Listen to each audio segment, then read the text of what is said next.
ಶರಣಾರ್ಥಿ. ಶರಣ. ನಾನು ಸಹನಾ, 9ನೇ ತರಗತಿಯ ವಿದ್ಯಾರ್ಥಿನಿ. ಇಂದು ನಮ್ಮ ಶಾಲಾ ಆವರಣದಲ್ಲಿ ಹಮ್ಮಿಕೊಂಡಿರುವ ನಾಡೋಜ ಡಾಕ್ಟರ್ ಬಸವಲಿಂಗ ಪಟ್ಟದೇವರ ಅಮೃತ ಮಹೋತ್ಸವದ ಕಾರ್ಯಕ್ರಮಕ್ಕೆ ಹಮ್ಮಿಕೊಂಡಿರುವ ರಾಷ್ಟ್ರೀಯ ವಿಚಾರ ಸಂಕಿರಣ ಎಂಬ ಕಾರ್ಯಕ್ರಮಕ್ಕೆ ಆಗಮಿಸಿರುವ ತಮಗೆ ನಮ್ಮ ಸಂಸ್ಥೆಯ ವತಿಯಿಂದ ಹಾರ್ದಿಕ ಸ್ವಾಗತ ಕೋರುತ್ತೇನೆ.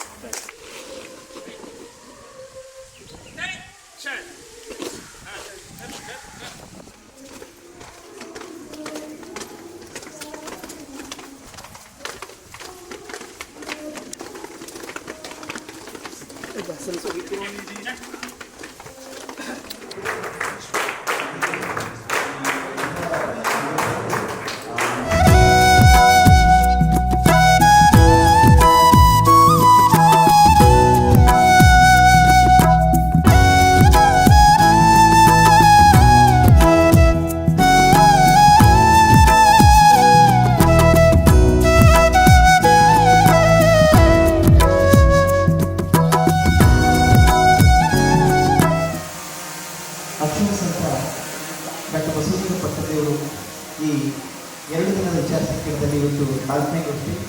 ಈ ಕಾರ್ಯಕ್ರಮದ ಅಧ್ಯಕ್ಷತೆಯನ್ನು ವಹಿಸಿಕೊಂಡಿರುವಂತಹ ಕರ್ನಾಟಕ ಕೇಂದ್ರೀಯ ವಿಶ್ವವಿದ್ಯಾಲಯ ಮಾನವಿಕ ಮತ್ತು ಭಾಷಾ ನಿಕಾಯದ ಡೀನ್ ಹಾಗೂ ನನ್ನ ಗುರುಗಳು ಆಗಿರ್ತಕ್ಕಂಥ ಡಾಕ್ಟರ್ ಮುಸರಿ ಸರ್ ಅವರನ್ನ ಈ ಕಾರ್ಯಕ್ರಮದಲ್ಲಿ ವಿಶೇಷ ಉಪನ್ಯಾಸವನ್ನು ನೀಡಲು ಆಗಮಿಸಿರುವಂತಹ ಕರ್ನಾಟಕ ಕೇಂದ್ರೀಯ ವಿಶ್ವವಿದ್ಯಾಲಯ ಕಲಬುರಗಿಯ ಸಹ ಪ್ರಾಧ್ಯಾಪಕರಾಗಿರ್ತಕ್ಕಂಥ ಡಾಕ್ಟರ್ ಕಿರಣ್ ಗಂಜೂರ್ ಸರ್ ಅವರಿಗೂ ಕೂಡ ನಾನು ಆರ್ಥಿಕವಾಗಿ ಸ್ವಾಗತವನ್ನು ಕೊಡ್ತೇನೆ. ಪ್ರಾಂಶುಪಾಲರು ಹಿರಿಯರಾದ ಡಾಕ್ಟರ್ ಶಿಸ್ಟರ್ ಉಡುಪಿ ಸರ್ ಅವರಿಗೂ ಕೂಡ ನಾನು ಆರ್ಥಿಕವಾಗಿ ಉಪಸ್ಥಿತಿಯನ್ನು ವಹಿಸಿರುವಂತಹ ಶರಣರಾದಂತಹ ಹರಿಪ್ರಸಾದ್ ಸರ್ ಬಿಹಾರದಿಂದ ಬಂದಿದ್ದಾರೆ, ಅವರಿಗೂ ಕೂಡ ನಾನು ಸಮಾರಂಭದಲ್ಲಿ ಭಾರತೀಯ ನಿವೃತ್ತ ಪ್ರಾಧ್ಯಾಪಕರು ಆಗಿರುವಂತಹ ಡಾಕ್ಟರ್ ಸೋಮನಾಥ್ ಮುಚ್ಚಾ ಸರ್ ಅವರನ್ನು ಕೂಡ ನಾನು ಹಾರ್ದಿಕವಾಗಿ ಸ್ವಾಗತವನ್ನು ಕೊಡ್ತೇನೆ. ಬೀದರ್ನ ವಚನ ಸಾಹಿತ್ಯ ಪರಿಷತ್ನ ಜಿಲ್ಲಾಧ್ಯಕ್ಷರಾದಂತಹ ಶರಣೆ ಸುನೀತಾ ದಾಂಡಿ ಮೇಡಮ್ ಅವರನ್ನು ಕೂಡ ನಾನು ಹಾರ್ದಿಕವಾಗಿ ಸ್ವಾಗತ ಮಾಡ್ತೇನೆ. ಡಾಕ್ಟರ್ ಅಂಬೇಡ್ಕರ್ ಪದವಿ ಕಾಲೇಜಿನ ಪ್ರಾಧ್ಯಾಪಕರಾಗಿರ್ತಕ್ಕಂಥ ಡಾಕ್ಟರ್ ಗಾಂಧೀಜಿ ಗೋಳ್ಕೆರೆ ಸರ್ ಅವರನ್ನು ಕೂಡ ನಾನು ಹಾರ್ದಿಕವಾಗಿ ಸ್ವಾಗತ. ಹಾಗೆಯೇ ಪರಮ ಪೂಜ್ಯ ನಾಡೋಜ ಡಾಕ್ಟರ್ ಬಸವಲಿಂಗ ಪಟ್ಟದೇವರ ಅಮೃತ ಮಹೋತ್ಸವದ ನಿಮಿತ್ತ ಇಂದು ಈ ರಾಷ್ಟ್ರೀಯ ವಿಚಾರ ಸಂಕಿರಣ ಆಗಮನದ ಕಾರಣ ಇರ್ತಕ್ಕಂಥ ಮತ್ತು ಇವತ್ತಿನ ಸಾನ್ನಿಧ್ಯವನ್ನು ವಹಿಸಿಕೊಂಡಿರುವಂತಹ ಪರಮ ಪೂಜ್ಯ ಗುರುಬಸವ ಪಟ್ಟದೇವರನ್ನು ನಾನು ಭಕ್ತಿಯ ನಮನಗಳೊಂದಿಗೆ ಸ್ವಾಗತಿಸುತ್ತೇನೆ.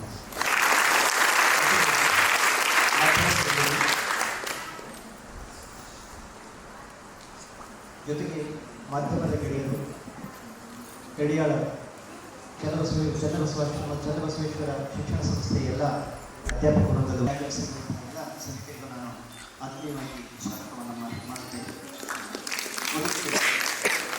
ನಾನು ಮುಂಚೆ ಗುರುಬಸವ ಪಟ್ಟದೇವರನ್ನ ವೇದಿಕೆಗೆ ಕರೆಯುತ್ತೇನೆ. ಇದಕ್ಕೊಂದು ಪ್ರವೇಶಕ್ಕೆ ನೀಡಬೇಕಾಗಿ ಅವರಿಗೆ ಬಸವಣ್ಣನವರನ್ನು ಸ್ಮರಿಸಿಕೊಂಡು ಅನುಭವ ಮಂಟಪದ ಶಿಲ್ಪಿ, ಕನ್ನಡದ ಪಟ್ಟದೇವರೆಂದೇ ಖ್ಯಾತನಾಮರಾದ ಸದ್ಗುರುಗಳಾದ ಡಾಕ್ಟರ್ ಚನ್ನಬಸವ ಪಟ್ಟದೇವರನ್ನು ಸ್ಮರಿಸಿಕೊಂಡು ಎನ್ನ ಅಂತರಂಗದ ಶಕ್ತಿ ಮಾತೃ ಹೃದಯಗಳ ಪರಮ ಪೂಜ್ಯರ ಪಾದಕಮಲಗಳಿಗೆ ಭಕ್ತಿಪೂರ್ವಕ ಪ್ರಣಾಮಗಳನ್ನು ಸಲ್ಲಿಸಿ ವೇದಿಕೆ ಮೇಲೆ ಹಾಗೂ ಇಲ್ಲೆಲ್ಲ ಉಪಸ್ಥಿತಿರ್ತಕ್ಕಂಥ ಎಲ್ಲರಿಗೂ ನನ್ನ ಭಕ್ತಿಪೂರ್ವಕ ಶರಣಾರ್ಥಿ. ಆತ್ಮೀಯ ಎಲ್ಲ ಶರಣ ಬಂಧುಗಳೇ, ರಾಜನೂರವರು ಅವರು ಕೇಂದ್ರೀಯ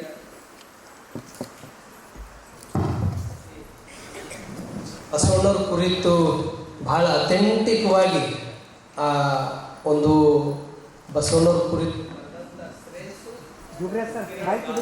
ಅವರಿಗೆ ಸಮಸ್ಯೆಗಳಿರ್ತವೆ. ಒಂದು ನ್ಯಾಯ ಕೊಡ್ಬೇಕಾದ್ರೆ ಎಲ್ಲರಿಗೆ, ಜನಸಾಮಾನ್ಯರಿಗೆ ಅದು ಖುಷಿ ತಂದು ಕೊಡ್ತದೆ. ಆದ್ರೆ ಅಲ್ಲಿ ಬಹಳ ದೊಡ್ಡವರಿಗೆ ಎದುರು ಹಾಕೊಂಬತ್ತದಲ್ಲ, ಅದು ಸಣ್ಣ ಮಾತಲ್ಲ ಅಂತ ಎಲ್ಲ ರೀತಿಯಿಂದ ಬಹಳ ಚೆನ್ನಾಗಿ ಅಧ್ಯಯನ ಮಾಡಿ ಬಸವಣ್ಣವ್ರ ಕುರಿತು ಅದನ್ನು ಪಠ್ಯಪುಸ್ತಕದಲ್ಲಿ ಒಂದು ಸಿಟಿಯಲ್ಲೇ ಸಾಕಷ್ಟು ಶಿಕ್ಷಣದ ಒಂದು ಸ್ಪರ್ಧೆಯಲ್ಲಿ ಒಂದು ಮುಂಚೂಣಿಯಲ್ಲಿ ಬರಲಿಕ್ಕೆ ಯಾವಾಗಲೂ ನಮ್ಮ ಗದಗಿನ ಜಗತ್ತೋಳು ಹೇಳ್ತಿದ್ರು. ಹಿರೇಮಲ್ಲೂರು ಈಶ್ವರ್ ಕಾಲೇಜನ್ನು ಒಂದು ಎಲ್ಲಕ್ಕಿಂತ ನಮ್ಮಲ್ಲಿ ಮಕ್ಕಳ ಸಂಖ್ಯೆ ಹೆಚ್ಚು ಬರಲಿಕ್ಕೆ ಅದು ಡಾಕ್ಟರ್ ಶಶಿಧರ್ ತೋಡ್ಕರ್ ಅವರ ಒಂದು ದೂರದೃಷ್ಟಿ, ಆ ಕಾಳಜಿನ ಅದಕ್ಕೆಲ್ಲ ಕಾರಣ ಅಂತಕ್ಕಂಥದ್ದು ನಾವು ಕೂಡ ಹೋಗಿ ನೋಡಿದ್ದೀವಿ. ಅಲ್ಲಿ ಎಷ್ಟು ಚೆನ್ನಾಗಿಟ್ಟಿದ್ದಾರೆ ಅಂತಂದರೆ ನಮ್ಮವ್ರು ಕೂಡ ಗುರುಕುಲದಿಂದ ಅಲ್ಲಿ ಹೋಗಿ ನೋಡಿ ಕಲ್ಯಾಂಗ ಅವರು ಮಾಡ್ತಾ ಇದ್ದಾರೆ ಅಂತ ತೋಡ್ಕರ್ ಅವರಿಗೂ, ಅದೇ ರೀತಿ ಪರಮ ಪೂಜ್ಯರು ವೇದಿಕೆ ಬರ್ತಾ ಇದ್ದಾರೆ, ಚಪ್ಪಾಳೆ ತಟ್ಟಿ ಅವರಿಗೆ ಅಭಿನಂದಿಸಬೇಕು. ಪರಮ ಪೂಜ್ಯರ ಶ್ರೀಚರಣಕ್ಕೂ ಶರಣಾರ್ಥಿಗಳ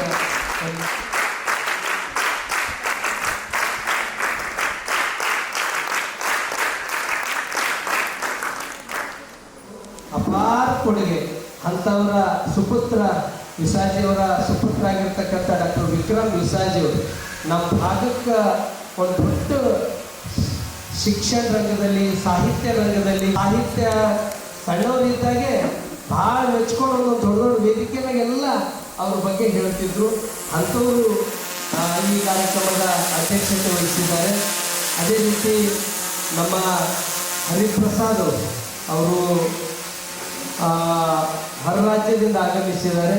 ಅವರು ಅದೇ ರೀತಿ ಶಿಕ್ಷಕಿಯರು ಹಾಗೂ ಕರ್ನಾಟಕ ವಚನ ಸಾಹಿತ್ಯ ಪರಿಷತ್ತು ಜಿಲ್ಲಾಧ್ಯಕ್ಷರಾದ ತಾಯಿಯವರಾದ ಸುನೀತಾ ದಾಡಿಗೆ ತಾಯಿಯವರು, ಅವರು ಇತ್ತೀಚೆಗೆ ವಚನ ಸಾಹಿತ್ಯ ಪರಿಷತ್ತು ಒಂದು ಸಮ್ಮೇಳನ ಮಾಡಿ ಇಡೀ ಜಿಲ್ಲೆಗೆ ಒಂದು ರೀತಿ ಆದರ್ಶ ರೀತಿಯಲ್ಲಿ ಅವರು ಕಾರ್ಯ ಮಾಡಿದ್ದಾರೆ. ಸಾಹಿತ್ಯ ರಂಗದಲ್ಲಿ, ಶಿಕ್ಷಣ ರಂಗದಲ್ಲಿ ಅವ್ರದ್ದು ಕೊಡುಗೆ ಇದೆ. ಅದೇ ರೀತಿ ಡಾಕ್ಟರ್ ಸೋಮನಾಥ್ ನುಚ್ಚವ್ ಅವರು ವಿಶೇಷವಾಗಿ ಅವ್ರ ಕೈಯೊಳಗೆ ಕಲ್ತಂಥವ್ರು ಲಕ್ಷಾಂತರ ವಿದ್ಯಾರ್ಥಿಗಳಿದ್ದಾರೆ. ಅವರು ಬಹಳ ನಮ್ಮ ಭಾಗದಲ್ಲಿ ಅತಿ ಹಿರಿಯರು, ಶಿಕ್ಷಣ ರಂಗದಲ್ಲಿ, ಸಾಹಿತ್ಯ ರಂಗದಲ್ಲಿ ಬಹಳ ದೊಡ್ಡ ಹೆಸರನ್ನು ಹೊಂದಿದವರು ಡಾಕ್ಟರ್ ಸೋಮನಾಥ್ ನುಚ್ಚವರು. ಅದೇ ರೀತಿ ನಮ್ಮ ತಾಲೂಕಿನವರು ಡಾಕ್ಟರ್ ಗಾಂಧೀಜಿ ಮೊಳಕೆರೆಯವರು, ಅವರು ಕೂಡ ಡಾಕ್ಟರ್ ಅಂಬೇಡ್ಕರ್ ಪದವಿ ಮಹಾವಿದ್ಯಾಲಯದ ಪ್ರಾಧ್ಯಾಪಕರಾಗಿ ಕಲಬುರಗಿಯಲ್ಲಿ ಸೇವೆ ಸಲ್ಲಿಸ್ತಾ ಇದ್ದಾರೆ. ನಮ್ಮವರೇ, ನಮ್ಮ ಕೋಣಮಳ್ಕೊಂಡವರು, ಅವರಿಗೂ ಕೂಡ ಒಟ್ಟಾರೆ ಈ ವೇದಿಕೆ ಮೇಲೆ ಒಬ್ಬರಿಗಿಂತ ಒಬ್ಬರು ಚೆನ್ನಾಗಿ ಮಾತಾಡೋರಿದ್ದಾರೆ. ಆ ಮಾತುಗಳನ್ನ ಎಲ್ಲರೂ ಭಾಳ ಪ್ರೀತಿಯಿಂದ ಸ್ವೀಕರಿಸಬೇಕು ಅಂತಕ್ಕಂಥ ಮಾತನ್ನು ತಿಳಿಸಿ, ಇಲ್ಲಿ ನಿಜಕ್ಕೂ ಅಕ್ಷರದ ಸಂತಾಂತಿ ಅಪ್ಪಳಿಗೆ ಆ ಹೆಸರು ಅದು ಭಾಳ ಸಮರ್ಥ ಇದೆ. ಯಾಕಂತಂದ್ರೆ ಈ ಗಡಿ ಭಾಗ, ಈ ಒಂದು ಬೀದರ್ ಜಿಲ್ಲೆ, ಇಲ್ಲಿ ನಮ್ಮ ಸಮಸ್ಯೆಗಳು, ಅಂಥ ಸಮಸ್ಯೆಗಳ ಮಧ್ಯದಲ್ಲೂ ಬೆಂಗಳೂರಂಥ ರಾಜಧಾನಿಯಲ್ಲಿ ಬೀದರ್ ಜನ ಅಂದರೆ ಹೆಂಗೋ ನೋಡ್ತಿದ್ರು. ಆದ್ರೆ ಈಗ ಯಾವ ಇದರಲ್ಲಿ ನೋಡಿದ್ರು ಬೀದರ್ ಜನ ಮುಂದೆ ಬರಲಿಕ್ಕೆ ಅದಕ್ಕೆ ಅಪ್ಪೋರ್ದು ಶಿಕ್ಷಣ ಸೇವನೆ ಅದಕ್ಕೆ ಮೂಲ ಕಾರಣ. ಅದು ನಾಡಲ್ಲ, ರಾಷ್ಟ್ರ ಮಟ್ಟದಲ್ಲೂ ಒಂದು ಹೆಂಗಿತ್ತು, ಒಂದು ಬೋರ್ಡ್ ಎಕ್ಸಾಮ್ ಅವ ಅಂತಂದ್ರೆ ಸ್ವತಃ ಸೈಕಲ್ ಮ್ಯಾಗ, ಲೋನ ಮ್ಯಾಗ, ಸ್ಕೂಟರ್ ಮ್ಯಾಗ ಬಂದು ಕಾಪಿ ಕೊಡ್ತಕ್ಕಂಥ ವ್ಯವಸ್ಥೆ ನಮ್ಮ ಭಾಗದಾಗಿತ್ತು. ಆ ಕಾಪಿ ಕೊಡೋದು ಹೋಗಿ ಗುಣಮಟ್ಟದ ಶಿಕ್ಷಣವನ್ನು ಕೊಟ್ಟವರು ಪರಪೂಜ್ಯ ಡಾಕ್ಟರ್ ಬಸವಲಿಂಗ. ಶಾಲೆ ಅಂದರೆ ಹೇಳಕ್ಕಿರ್ತಿತ್ತು, ಆದರೆ ಎಲ್ಲ ನಡೆದ ಟ್ಯೂಷನ್ಗೆ ಇರ್ತಿತ್ತು. ಶಿಕ್ಷಕರು ಅಲ್ಲಿ ಹೆಚ್ಚಿನ ಸಂಖ್ಯೆ ಎಲ್ಲಿ ನೋಡಬಹುದು ಅಂತ ಟ್ಯೂಷನ್ನಲ್ಲೇ. ನಾವಂತೂ ಚಿಕ್ಕವರು ಇದ್ದಾಗ ಬಾಲ್ಕಿಯಲ್ಲಿ ಒಂದು ಎಷ್ಟು ರಶ್ ಇರ್ತಿತ್ತು ಅಂತಂದ್ರೆ ಅಲ್ಲಿ ಸೈಕಲ್ ನಿಂದ್ರಲಕ್ಕೆ ಜಾಗ ಇರ್ತಿಲ್ಲ, ಟ್ಯೂಷನ್ ತಗೊಂಬರು ಅಷ್ಟು ಅದ್ರ ಹವಳಿ. ಆದರೆ ಅದು ಟ್ಯೂಷನ್ಗಿಂತ ಅದು ಜ್ಞಾನ ದೇಗುಲ ಅಂದ್ರೆ ಸ್ಕೂಲ್ ಕಾಲೇಜ್ದಲ್ಲಿ ಅದನ್ನು ಜಾರಿಗೆ ತರಿಸಿ ಇವತ್ತು ಎಲ್ಲರ ಮುಖ ಸ್ಕೂಲ್ ಕಾಲೇಜ್ಗೆ ಆಗಲಿಕ್ಕೆ ಪೂಜ್ಯ ಡಾಕ್ಟರ್ ಬಸವಲಿಂಗ ಪಟ್ಟದೇವರ ಒಂದು ಶಿಕ್ಷಣ ಕೊಡ್ತೀನಿ. ಸರ್ಕಾರಿ ಶಾಲೆಗಳು ದತ್ತಕ್ಕೆ ತಗೋಬೇಕಂತ ಜಾಫರ್ ಅವರು DC ಅವರಿದ್ದಾಗ ಸ್ವತಃ ಇಲ್ಲೆಲ್ಲ ಸ್ಕೂಲ್ ಕಾಲೇಜ್ಗಳನ್ನು ಅವರು ದತ್ತು ಕೊಟ್ಟರು. ರಿತೀಶ್ ಕುಮಾರ್ ಸಿಂಗ್ ಅವರಂತೆ ಶಿಕ್ಷಣದ ಪ್ರಧಾನ ಕಾರ್ಯದರ್ಶಿಗಳು, ಅವರು ಕೂಡ ಈ ಗಡಿ ಭಾಗದಲ್ಲಿ ಇಷ್ಟು ಚಲೋ ಅದ ಅಂತ ತಿಳ್ಕೊಂಡು ಅವರು ಇಲ್ಲಿ ಬಂದು ಸ್ವತಃ ಇಲ್ಲಿ ಅವರು ಶಿಕ್ಷಣದ ಒಂದು ಸ್ಕೂಲ್ಗಳು ನೀವು ದತ್ತಕ್ಕೆ ತಗೋಬೇಕು ಅಂತ ತಿಳ್ಕೊಂಡು ಅವರು ಹೇಳಿದ್ರು. ಹೀಗಾಗಿ ಒಟ್ಟಾರೆ ಇದು ಅಕ್ಷರದ ಸಂತಾಂತಿ. ಯಾಕಂದ್ರೆ ಅಪ್ಪವ್ರದ್ದು ಗುರಿ, ಅಪ್ಪವ್ರ ಉದ್ದೇಶ, ಅಪ್ಪವ್ರದ್ದು ಒಂದು ದೂರದೃಷ್ಟಿ ಏನಿತ್ತು ಅಂತಂದ್ರೆ ಅವ್ರಿಗೆ ಯಾರೇ ಕೇಳಿದ್ರು ನಾವೊಬ್ಬ ಪಾಠ ಹೇಳಿ ಶಿಕ್ಷಕ ಆಗಿ ಇರ್ಬೇಕನ್ನೋದೇ ನನ್ನ ಉದ್ದೇಶ ಇತ್ತು ಅಂತ ತಿಳ್ಕೊಂಡು ಅಪ್ಪರು ಇವತ್ತಿಗೂ ಆ ಮಕ್ಕಳ ಜೊತೆ ಪಾಠ, ಆ ಮಕ್ಕಳ ಜೊತೆ ಅದರಲ್ಲೇ ಅವ್ರಿಗೆ ಆನಂದ ಇದೆ. ಆದ್ರೆ ಗುರುವಿನ ಆಶೀರ್ವಾದ ಚನ್ನಬಸವ ಪಟ್ಟದೇವರು ಅಂತಃಕರಣದಿಂದ ನಾ ಇಷ್ಟೆಲ್ಲ ಇದು ಬೆಳಿಲಿಕ್ಕೆ ಅವರೇ ಇದಕ್ಕೆ ಕಾರಣೀಕರ್ತರು ಅಂತೆ ಯಾವಾಗಲೂ ಅಪ್ಪರು ಹೇಳ್ತಾರೆ. ಆ ವಿಷಯದ ಮೇಲೆ ನಾವು ನೀವು ಕೇಳೋಣ ಅಂತಕ್ಕಂಥ ಮಾತನ್ನು ತಿಳಿಸಿ, ವಿಶೇಷವಾಗಿ ನಿನ್ನೆ ಉದ್ಘಾಟನಾ ಸಮಾರಂಭದಲ್ಲಿ ಸಾನ್ನಿಧ್ಯ ವಹಿಸಬೇಕಾದವರು ನಮ್ಮ ತೆಲಂಗಾಣದ ಪೂಜ್ಯರಾದ ಮಲ್ಲಿರಂಜನ ಪ್ರಣವ ಸ್ವರೂಪಿ ಪಂಚಮ ಸಿದ್ಧಲಿಂಗ ಮಹಾಸ್ವಾಮಿಗಳು. ಅವರು ಬಹಳ ಅದ್ಭುತ. ಅವರು ಮಠಕ್ಕೆ ನಾನು ಹೋಗಿದ್ದೆ, ರಾಯಚೂರು ಸಮೀಪ. ಅವ್ರು ಎಷ್ಟು ಅದೂ ಕೂಡ ಗಡಿ ಭಾಗ, ಒಂದು ಕಡೆ ಕನ್ನಡ, ಒಂದು ಕಡೆ ತೆಲುಗು, ಒಂದು ಕಡೆ ಅಲ್ಲಿ ಹಿಂದಿ, ಇಂಥ ಮಧ್ಯದಲ್ಲಿ ಆ ಕನ್ನಡದ ಕಾರ್ಯವನ್ನು ಪೂಜ್ಯರು ಮಾಡ್ತಾ ಇದ್ದಾರೆ. ವಿಶೇಷವಾಗಿ ಅವ್ರಿಗಂದೆ ಇಷ್ಟು ಮಠದಾಗ ಈ ಕಡೆ ಗೋಶಾಲೆ ಇದೆ, ಈ ಕಡೆ ಮಕ್ಕಳಿಗೆ ಅನ್ನ ಆಶ್ರಯ ಶಿಕ್ಷಣ ಕೊಡ್ಲತ್ತೀರಿ. ಇವೆಲ್ಲ ಹೇಳಿದ ನಾನು ಇಲ್ಲಿ ನೋಡಿ ನಂಗೆ ಖುಷಿ ಆಯ್ತು. ಮತ್ತು ಸ್ವತಃ ಶುದ್ಧ ವಿಭೂತಿಯನ್ನು ತಯಾರು ಮಾಡ್ತಾರೆ. ಅದನ್ನೆಲ್ಲ ನೋಡಿ ನಂಗೆ ಭಾಳ ಖುಷಿ ಆಯ್ತು. ಅವ್ರು ಒಂದೇ ಮಾತು ಹೇಳಿದ್ರು, ಇದನ್ನೆಲ್ಲ ನಾ ಮಾಡಲಿಕ್ಕೆ ಅದಕ್ಕೆ ಭಾಲ್ಕಿ ಮಠನೇ ಕಾರಣ. ಅದು ದಿವ್ಯಾಂಜಲಿ ಏನು ಅಪ್ಪೋರು ಜಿ ಕನ್ನಡ ಚಾನಲ್ದಲ್ಲಿ ಅದು ಬಂತು. ಆ ದಿವ್ಯಾಂಜಲಿ ಏನು ಅಪ್ಪೋರು ಸೇವಾ ಮಾಡ್ಯಾರಲ್ಲ ಅದ್ರ ಮುಂದೆ ನಂದು ಏನೂ ಇಲ್ಲ. ಅವರೇ ಭಾಲ್ಕಿ ಮಠದ ಅಪ್ಪೋರೇ ನನಗೆ ಸ್ಫೂರ್ತಿ ಅಂತಕ್ಕಂಥ ಮಾತು ಹೇಳಿದ್ರು. ಆ ಪೂಜ್ಯರು ನಿನ್ನೆನೇ ಬರಬೇಕಾಗಿತ್ತು, ಇವತ್ತು ಬಂದು ಚಲೋ ಆಗ್ಯದ ಅಂತಕ್ಕಂಥ ಮಾತನ್ನು ತಿಳಿಸಿ ಅವರು ನಮ್ಮೆಲ್ಲ ಸನ್ಯಾಸಿಗಳಿಗೆ ಒಂದು ಸ್ಫೂರ್ತಿ ಪೂಜ್ಯರಿದ್ದಾರೆ. ಆ ಪೂಜ್ಯರ ಪಾದ ಕಮಲಗಳಿಗೆ ಭಕ್ತಿಪೂರ್ವಕ ಪ್ರಣಾಮಗಳನ್ನು ಸಲ್ಲಿಸಿ ನನ್ನ ಮಾತಿಗೆ ವಿವರಿಸ್ತೀನಿ. ನೇರವಾಗಿ ವಿಷಯದ ಮೇಲೆ ಬೆಳಕನ್ನು ಚೆಲ್ಲಬೇಕು. ಒಂದು ಪ್ರವೇಶಿಕೆಯನ್ನು ನೀಡುವಂತಹ ಪೂಜ್ಯ ಗುರುಬಸವ ಪಟ್ಟದೇವರಿಗೆ ಶರಣಾರ್ಥಿಗಳು. ಈಗಷ್ಟೇ ವೇದಿಕೆಗೆ ಆಗಮಿಸಿರುವಂತಹ ಪೂಜ್ಯ ಸಹಿಷ್ಣುತೆಯ ಒಂದು ತಿಳುವಳಿಕೆಯನ್ನು ನಿರಂತರವಾಗಿ ಕಾಪಾಡಿಕೊಂಡು ಬಸವ ಫಿಲಾಸಫಿ ಮತ್ತು ಸಂವಿಧಾನದ ಆಶಯಗಳನ್ನು ಈಗ ಆರಂಭವಾಗ್ತಾ ಇದೆ.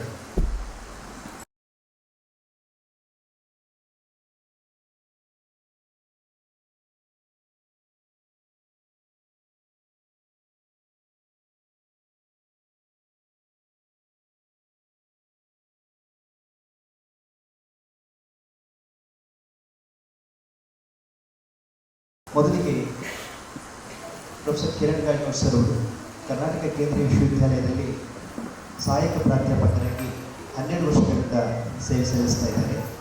ಶಿವಮೊಗ್ಗ ಜಿಲ್ಲೆಯ ಗಾಜನೂರಿನವರು. ಇವರು ಹಿಂದೂ ಹಾಗೆಂದರೇನು, ಕನಕದಾಸರ ಅನುಭಾವಿಕ ಪರಂಪರೆ, ಈ ಎರಡು ಕೃತಿಗಳಂತೆ ಇನ್ನೂ ಅನೇಕ ಕೃತಿಗಳನ್ನು ಬರೆದಿದ್ದಾರೆ. ಕಿರಣ್ ಗಾಯಕವಾಡ್ ಸರ್ ಅವರು ಒಳ್ಳೆಯ ಅಧ್ಯಾಪಕರು, ಬರಹಗಾರರು, ಹೋರಾಟಗಾರರು. ಪ್ರಜಾವಾಣಿ, ವಾರ್ತಾಭಾರತಿ, ಸಮಾಜಮುಖಿ, ಮಯೂರ ಹೀಗೆ ನಾಡಿನ ಸಾಹಿತ್ಯಿಕ ಮತ್ತು ಸಾಂಸ್ಕೃತಿಕ ಪತ್ರಿಕೆಗಳಲ್ಲಿ ಅಂಕಣ ಬರಹಗಾರರಾಗಿ ಕೂಡ ಅವರು ಕೆಲಸ ಮಾಡಿದ್ದಾರೆ. ವಾಗ್ಮಿಗಳು ಮತ್ತು ಕರ್ನಾಟಕ ಸರ್ಕಾರದಲ್ಲಿ ಈ ಸಲ ಹಾಗೆ ಪೂಜ್ಯ ಗುರುಬಸವ ಪಟ್ಟದೇವರು ಹಾಗೆ ಪಠ್ಯಕ್ರಮ ರಚನೆ ಸಮಿತಿಯ ಸದಸ್ಯರಲ್ಲಿ ಅವರು ಕೂಡ ಒಬ್ಬರಾಗಿದ್ದರು. ಮತ್ತು ಬಸವಣ್ಣನವರ ಚರಿತ್ರೆಗೆ ಹೆಚ್ಚು ಫೋಕಸ್ ಮಾಡಿ ಭಾಳ ಟ್ರಾನ್ಸ್ಪರೆನ್ಸಿಯಾಗಿ ಅದನ್ನು ಇಟ್ಟಿರ್ತಕ್ಕಂಥವ್ರು. ಈಗ ಪ್ರೊಫೆಸರ್ ಕಿರಣ್ ಗಾಯಕವಾಡ್ ಸರ್ ಅವರು ಅಕ್ಷರ ಸಂತ ಬಸವಲಿಂಗ ಪಟ್ಟದೇವರು ಈ ಕುರಿತು ಉಪನ್ಯಾಸ ಮಾಡಲು ವೇದಿಕೆಗೆ ಬರ್ತಾ ಇದ್ದಾರೆ. ನಾನು ಅವರನ್ನು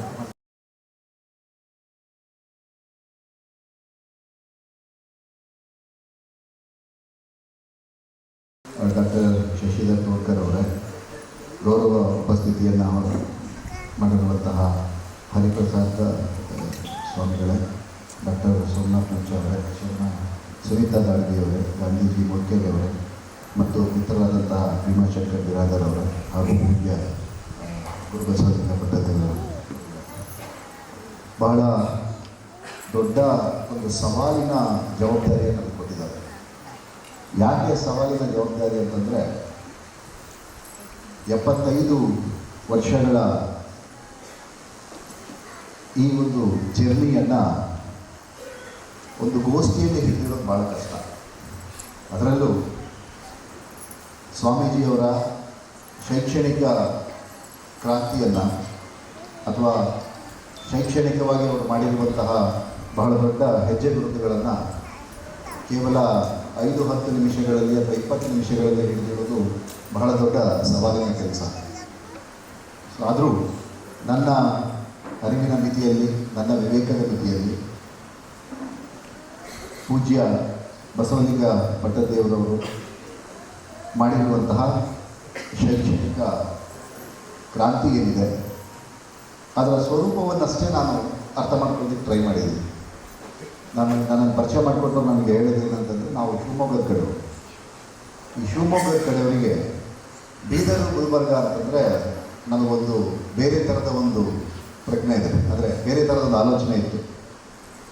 ಅಂದರೆ ಯಾರಾದರೂ ಬೀದರ್ ಗುಲ್ಬರ್ಗಕ್ಕೆ ಹೋಗ್ತಾರೆ ಅಂತ ಹೇಳಿದ್ರೆ ಅದು ಪನಿಷ್ಮೆಂಟ್ ಟ್ರಾನ್ಸ್ಫರು ಅಂತ ನಮ್ಮ ಕಡೆ ಬಹಳ ಜೋರಾಗಿ ಮಾತಾಡ್ತಾರೆ. ಅಂದರೆ ಆ ಥರದ ಒಂದು ಗ್ರಹಿಕೆಯಲ್ಲಿ ಇಟ್ಕೊಂಡು ನಾನು ಕಲಬುರಗಿಗೆ ಬಂದವನು. ಯಾಕಂದರೆ ಉದ್ಯೋಗ ಕಲಬುರಗಿಗೆ ಸಿಕ್ಕಿದ್ರಿಂದ ಅನಿವಾರ್ಯವಾಗಿ ಕಲಬುರಗಿಗೆ ದೂಡಲ್ಪಟ್ಟವನು. ಕಲಬುರಗಿಗೆ ಬಂದು ಒಂದು 4-5 ವರ್ಷಗಳ ತನಕ ಬೀದರಿಗೆ ಬರೋಕ್ಕಾಗಿರಲಿಲ್ಲ.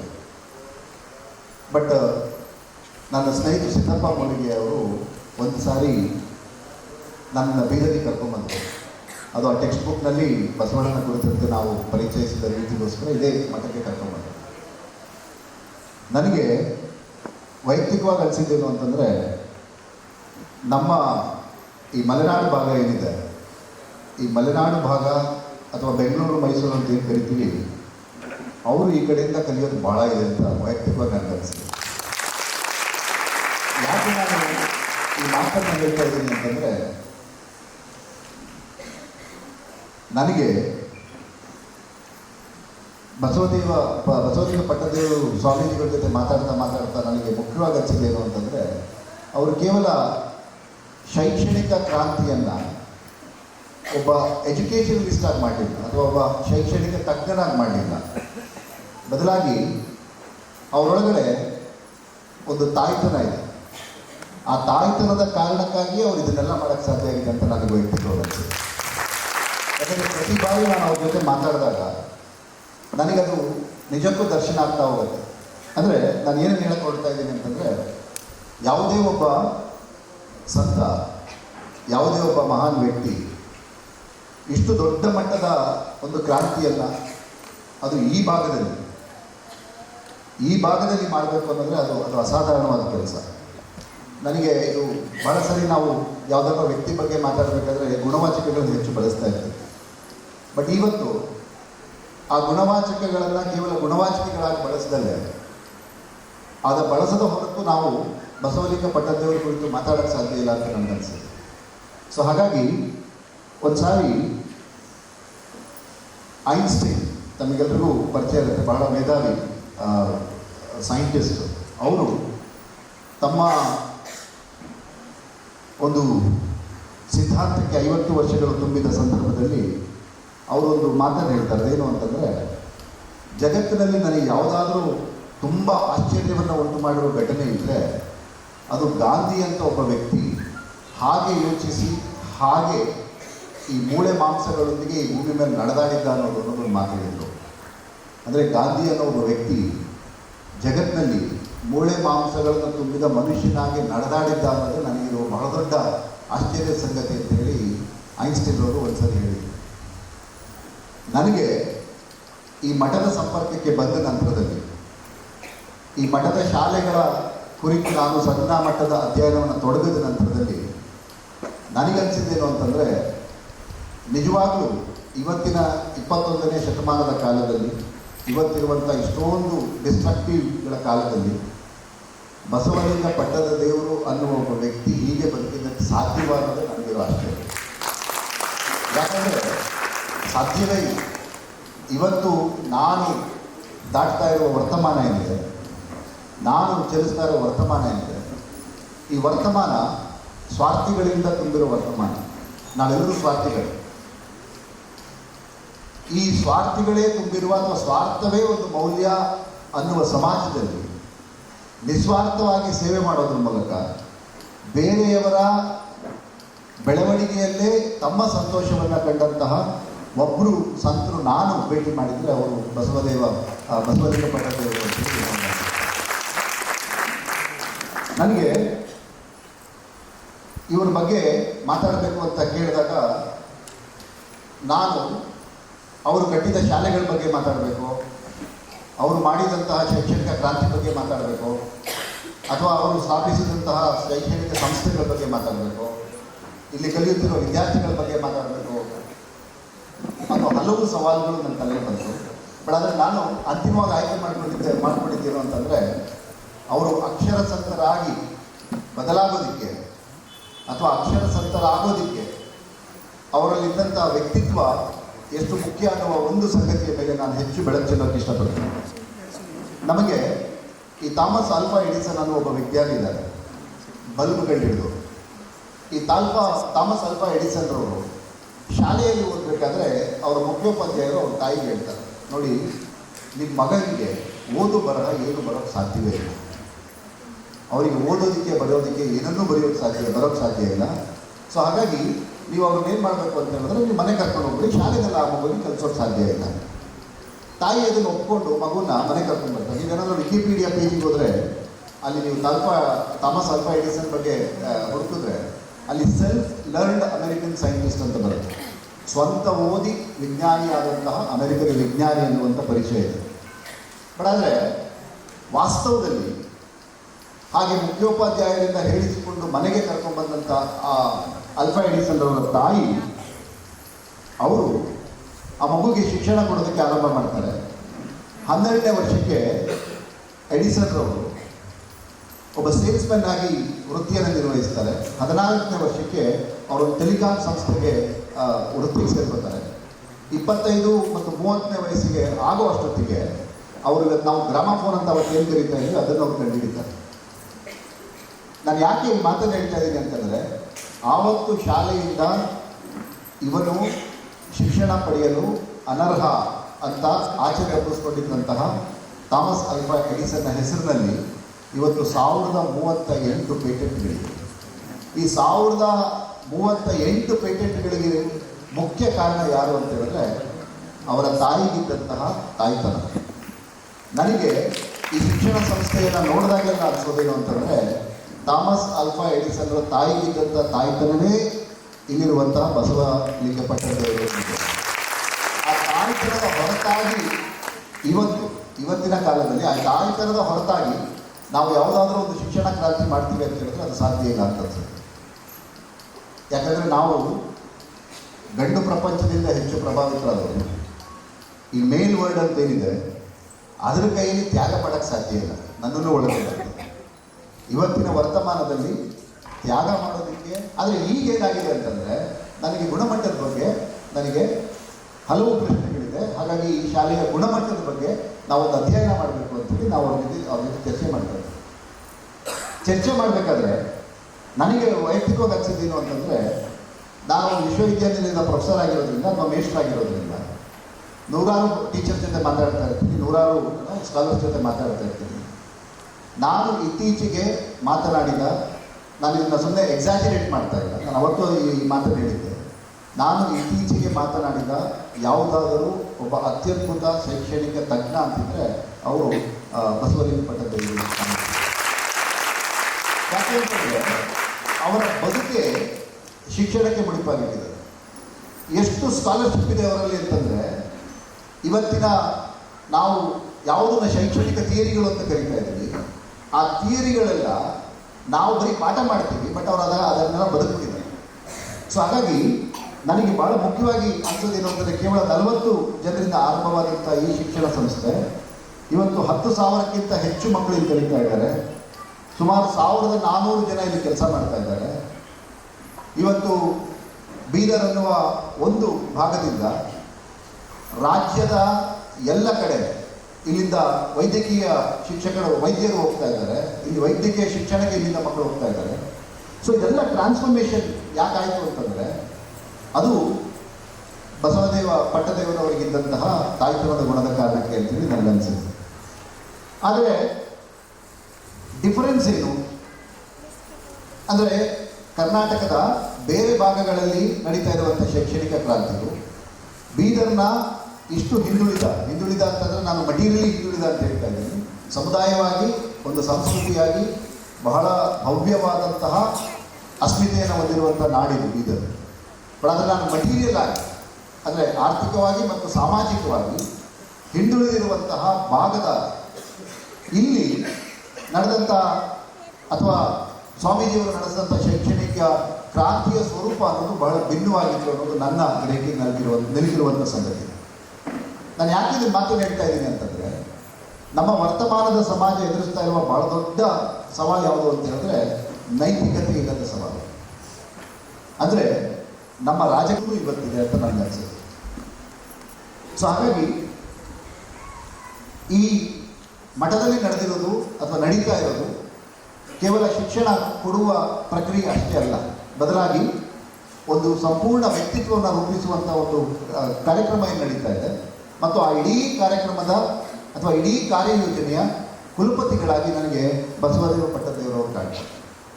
ಸೊ ಹಾಗಾಗಿ ಅವರು ಕೇವಲ ಬೀದರಿಗೆ ಸೀಮಿತ ಆಗೋದಲ್ಲ ಅಥವಾ ಬಾಲ್ಕಿ ಮಠಕ್ಕೆ ಸೀಮಿತ ಆಗೋದಲ್ಲ.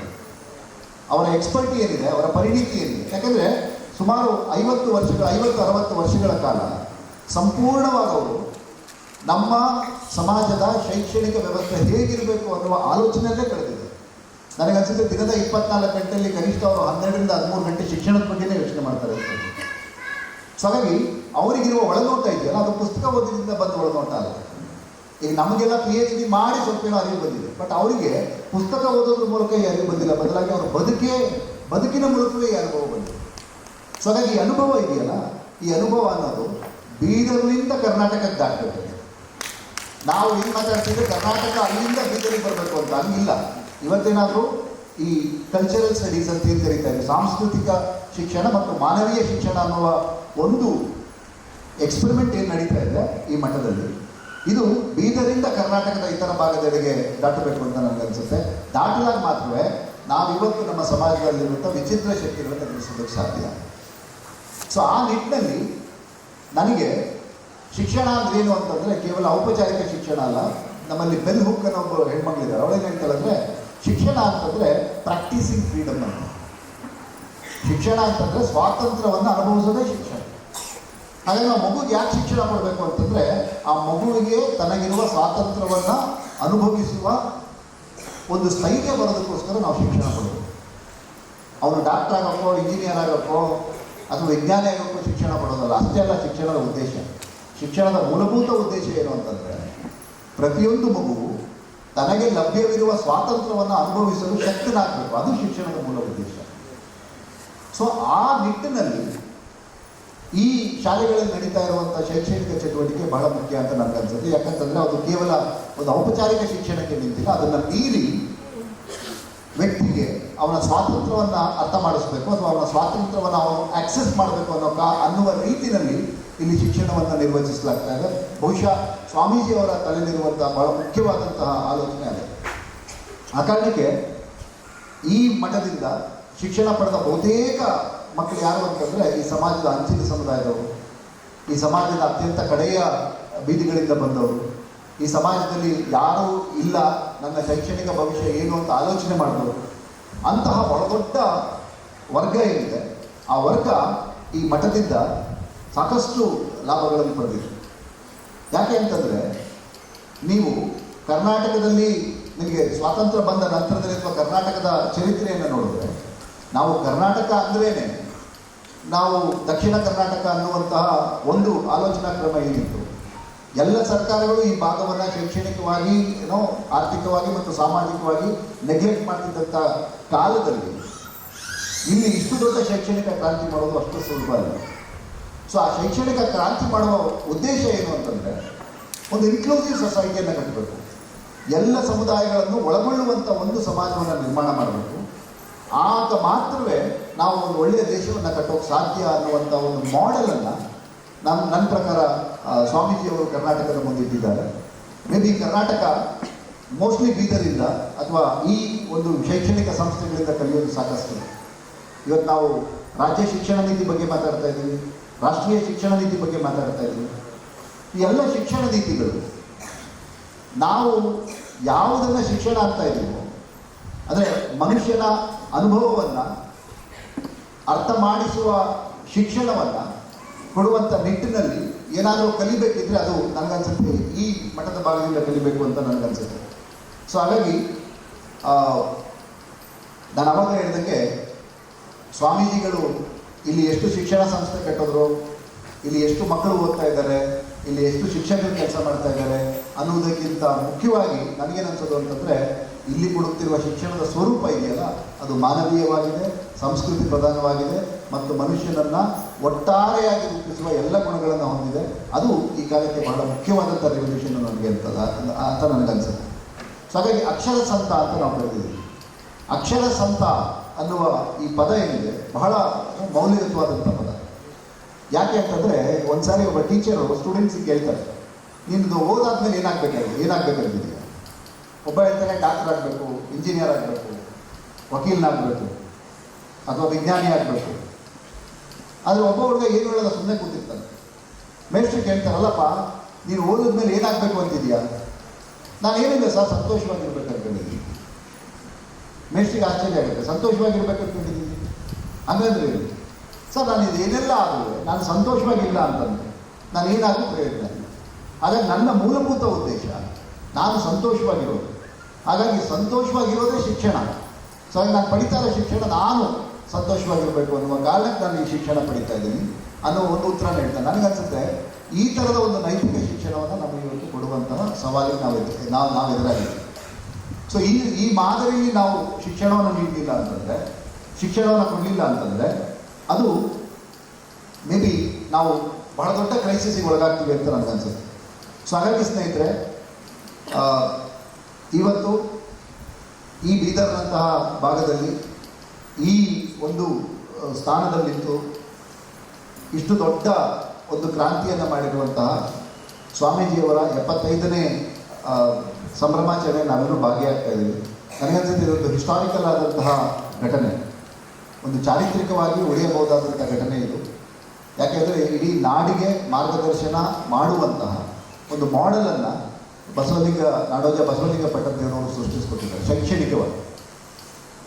ಇಡೀ ಕರ್ನಾಟಕ ಇವತ್ತು ಸ್ಪೆಷಲಿ ಪ್ರಾಥಮಿಕ ಮತ್ತು ಹೈಸ್ಕೂಲ್ನ ಹಂತದಲ್ಲಿ ಒಂದು ಮಾದರಿಯನ್ನು ಅನುಸರಿಸಬೇಕು ಅಂತಂದರೆ, ಯಾವುದಾದ್ರೂ ಒಂದು ಅತ್ಯುತ್ತಮವಾದ ಮಾಡೆಲ್ನ ಅಳವಡಿಸ್ಕೋಬೇಕು ಅಂತಂದರೆ ಮೇ ಬಿ ಕರ್ನಾಟಕದ ಶೈಕ್ಷಣಿಕ ತಜ್ಞರು ಈ ಮಠದ ಶಾಲೆಗಳಿಗೆ ಭೇಟಿ ನೀಡಬೇಕು ಅಂತ ನನಗೆ ಅನಿಸುತ್ತೆ. ಆಗ ಮಾತ್ರ ಅವರಿಗೆ ನಿಜವಾಗ್ಲೂ ಯಾವುದು ಶಿಕ್ಷಣ, ಯಾಕೆ ಶಿಕ್ಷಣ ಮತ್ತು ಯಾವ ಕಾರಣಕ್ಕೆ ಶಿಕ್ಷಣ ಅನ್ನುವಂಥ ಪ್ರಶ್ನೆಗಳಿಗೆ ಉತ್ತರ ಸಿಗ್ತದೆ. ಯಾಕೆಂದರೆ ಇವತ್ತು ನಾವೇನು ಮಾಡಿದ್ದೀವಿ ಅಂತಂದರೆ ಶಿಕ್ಷಣವನ್ನು ಕೇವಲ ಉದ್ಯೋಗಿಗಳನ್ನು ಅಥವಾ ನೌಕರನ್ನು ಉತ್ಪಾದಿಸುವ ಸಾಧನ ಥರ ನೋಡ್ತಾ ಇದ್ದೀವಿ. ಶಿಕ್ಷಣದ ಮೂಲಭೂತ ಉದ್ದೇಶ ಮನುಷ್ಯರನ್ನು ರೂಪಿಸೋದಕ್ಕಿದ್ರೆ ಶಿಕ್ಷಣದ ಉದ್ದೇಶ ಕೇವಲ ನೌಕರನ್ನು ಉತ್ಪಾದಿಸೋದಲ್ಲ. ಇವತ್ತು ನಮ್ಮಲ್ಲೇನಾಗಿದೆ ಅಂತ ಹೇಳಿದ್ರೆ ಈ ಮಾರ್ಕೆಟ್ ಓರಿಯೆಂಟೆಡ್ ನೆರೆಟಿವ್ಗಳು ಬಂದಿರೋದ್ರಿಂದ ಶಿಕ್ಷಣ ಅನ್ನೋದನ್ನು ಕೇವಲ ಉದ್ಯೋಗಿಗಳನ್ನು ರೂಪಿಸೋದು ಅಥವಾ ನೌಕರರನ್ನು ರೂಪಿಸೋದು ಅಥವಾ ಮಾರುಕಟ್ಟೆಯಲ್ಲಿ ಕೊಳ್ಳಬಹುದಾದ ಕನ್ಸ್ಯೂಮರ್ಗಳನ್ನು ರೂಪಿಸೋದು ಅನ್ನೋ ಹಂತಕ್ಕೆ ನಾವು ಶಿಕ್ಷಣವನ್ನು ಇಳಿಸಿದ್ದೀವಿ. ಬಟ್ ಆದರೆ ಅದರೆಲ್ಲದರ ಆಚೆಗೆ ಶಿಕ್ಷಣ ಅನ್ನೋದು ಬಹಳ ಮುಖ್ಯವಾಗಿ ಒಂದು ಸಮಾಜವಾಗಿ ಬದುಕುವ ಮೌಲ್ಯಗಳನ್ನು ಕಲಿಸಬೇಕು. ನಾವೆಲ್ಲರೂ ಸಮಾಜದ ಎಲ್ಲ ಸಮುದಾಯಗಳು ಒಟ್ಟಾಗಿ ಬದುಕುವಂಥ ಒಂದು ಆಶಯವನ್ನು ಕಲಿಸಬೇಕು. ಆ ಮೂಲಕ ನಾವೊಂದು ಸಮಾಜವಾಗಿ, ಆನಂತರ ದೇಶವಾಗಿ, ಆನಂತರ ರಾಷ್ಟ್ರವಾಗಿ ಬೆಳೀಬೇಕು ಅನ್ನುವಂಥ ಗುರಿಗಳನ್ನು ಶಿಕ್ಷಣ ಹೊಂದಬೇಕಾಗುತ್ತೆ. ಆ ಥರದ ಶೈಕ್ಷಣಿಕ ಮಾಡೆಲನ್ನು ಸೃಷ್ಟಿ ಮಾಡುವ ಅಥವಾ ಆ ಥರದ ಶೈಕ್ಷಣಿಕ ಮಾದರಿಗಳನ್ನು ನಿರ್ಮಿಸುವಂತಹ ಬಹಳ ದೊಡ್ಡ ಸಂಶೋಧನೆಯನ್ನು, ಬಹಳ ದೊಡ್ಡ ಶೋಧನೆಯನ್ನು ನಾಡೋಜ ಬಸವಲಿಂಗ ಪಟ್ಟದೇವರವರು ನಿರಂತರವಾಗಿ ಮಾಡ್ತಾ ಇದ್ದಾರೆ. ಅವ್ರು ಮಾಡಿದ್ದಾರೆ ಅಂತ ನಾನು ಹೇಳ್ತಾರೆ, ಮಾಡ್ತಾನೇ ಇದ್ದಾರೆ. ನೀವು ಅವ್ರ ಜೊತೆ 10 ನಿಮಿಷ ಏನಾದರೂ ಮಾತಾಡಿದ್ರೆ 10 ನಿಮಿಷದಲ್ಲಿ ಗರಿಷ್ಠ 5 ನಿಮಿಷ ಅವರು ಶೈಕ್ಷಣಿಕ ವಿಷಯದ ಬಗ್ಗೆನೇ ಮಾತಾಡ್ತಾರೆ. ಸೊ ಹಾಗಾಗಿ ಅವರು ಆ ನಿರಂತರ ಸಂಶೋಧನೆ ಏನಿದೆ, ಆ ನಿರಂತರ ಅವರ ಆತ್ಮಾವಲೋಕನ ಏನಿದೆ, ಅವೆಲ್ಲವೂ ಸಹ ನಮ್ಮ ನಾಡಿನ ಶೈಕ್ಷಣಿಕ ಕ್ರಾಂತಿಗೆ ನೆರವನ್ನು ನೀಡುವ ಎಲ್ಲ ಗುಣಗಳನ್ನು ಹೊಂದಿದೆ. ಹಾಗಾಗಿ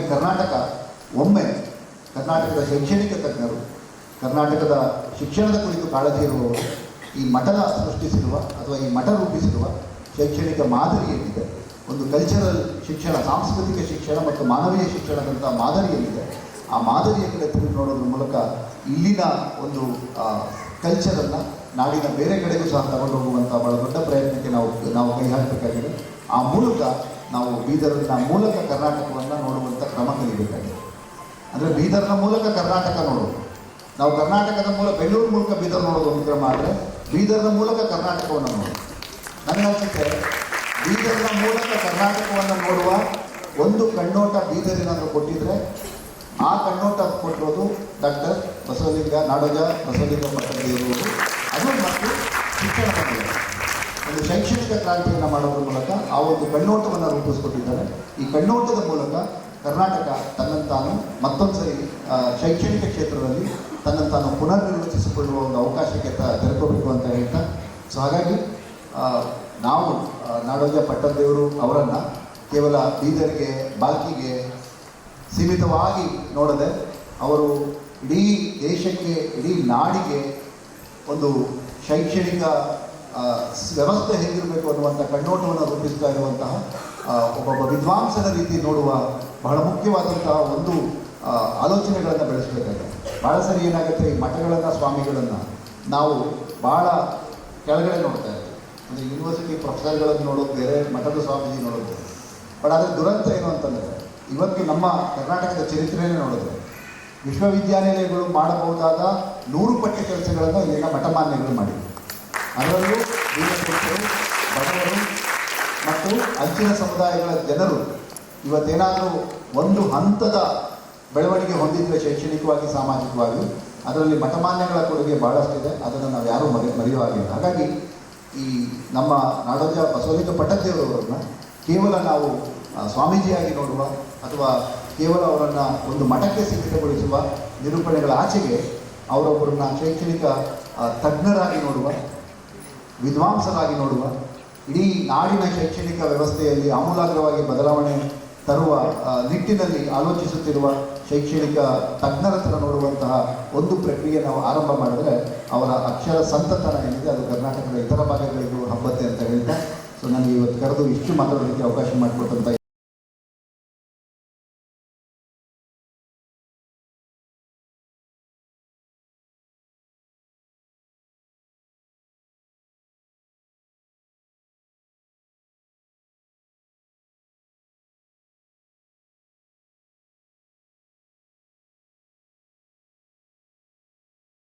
ಭಾರತದ ಸಂವಿಧಾನ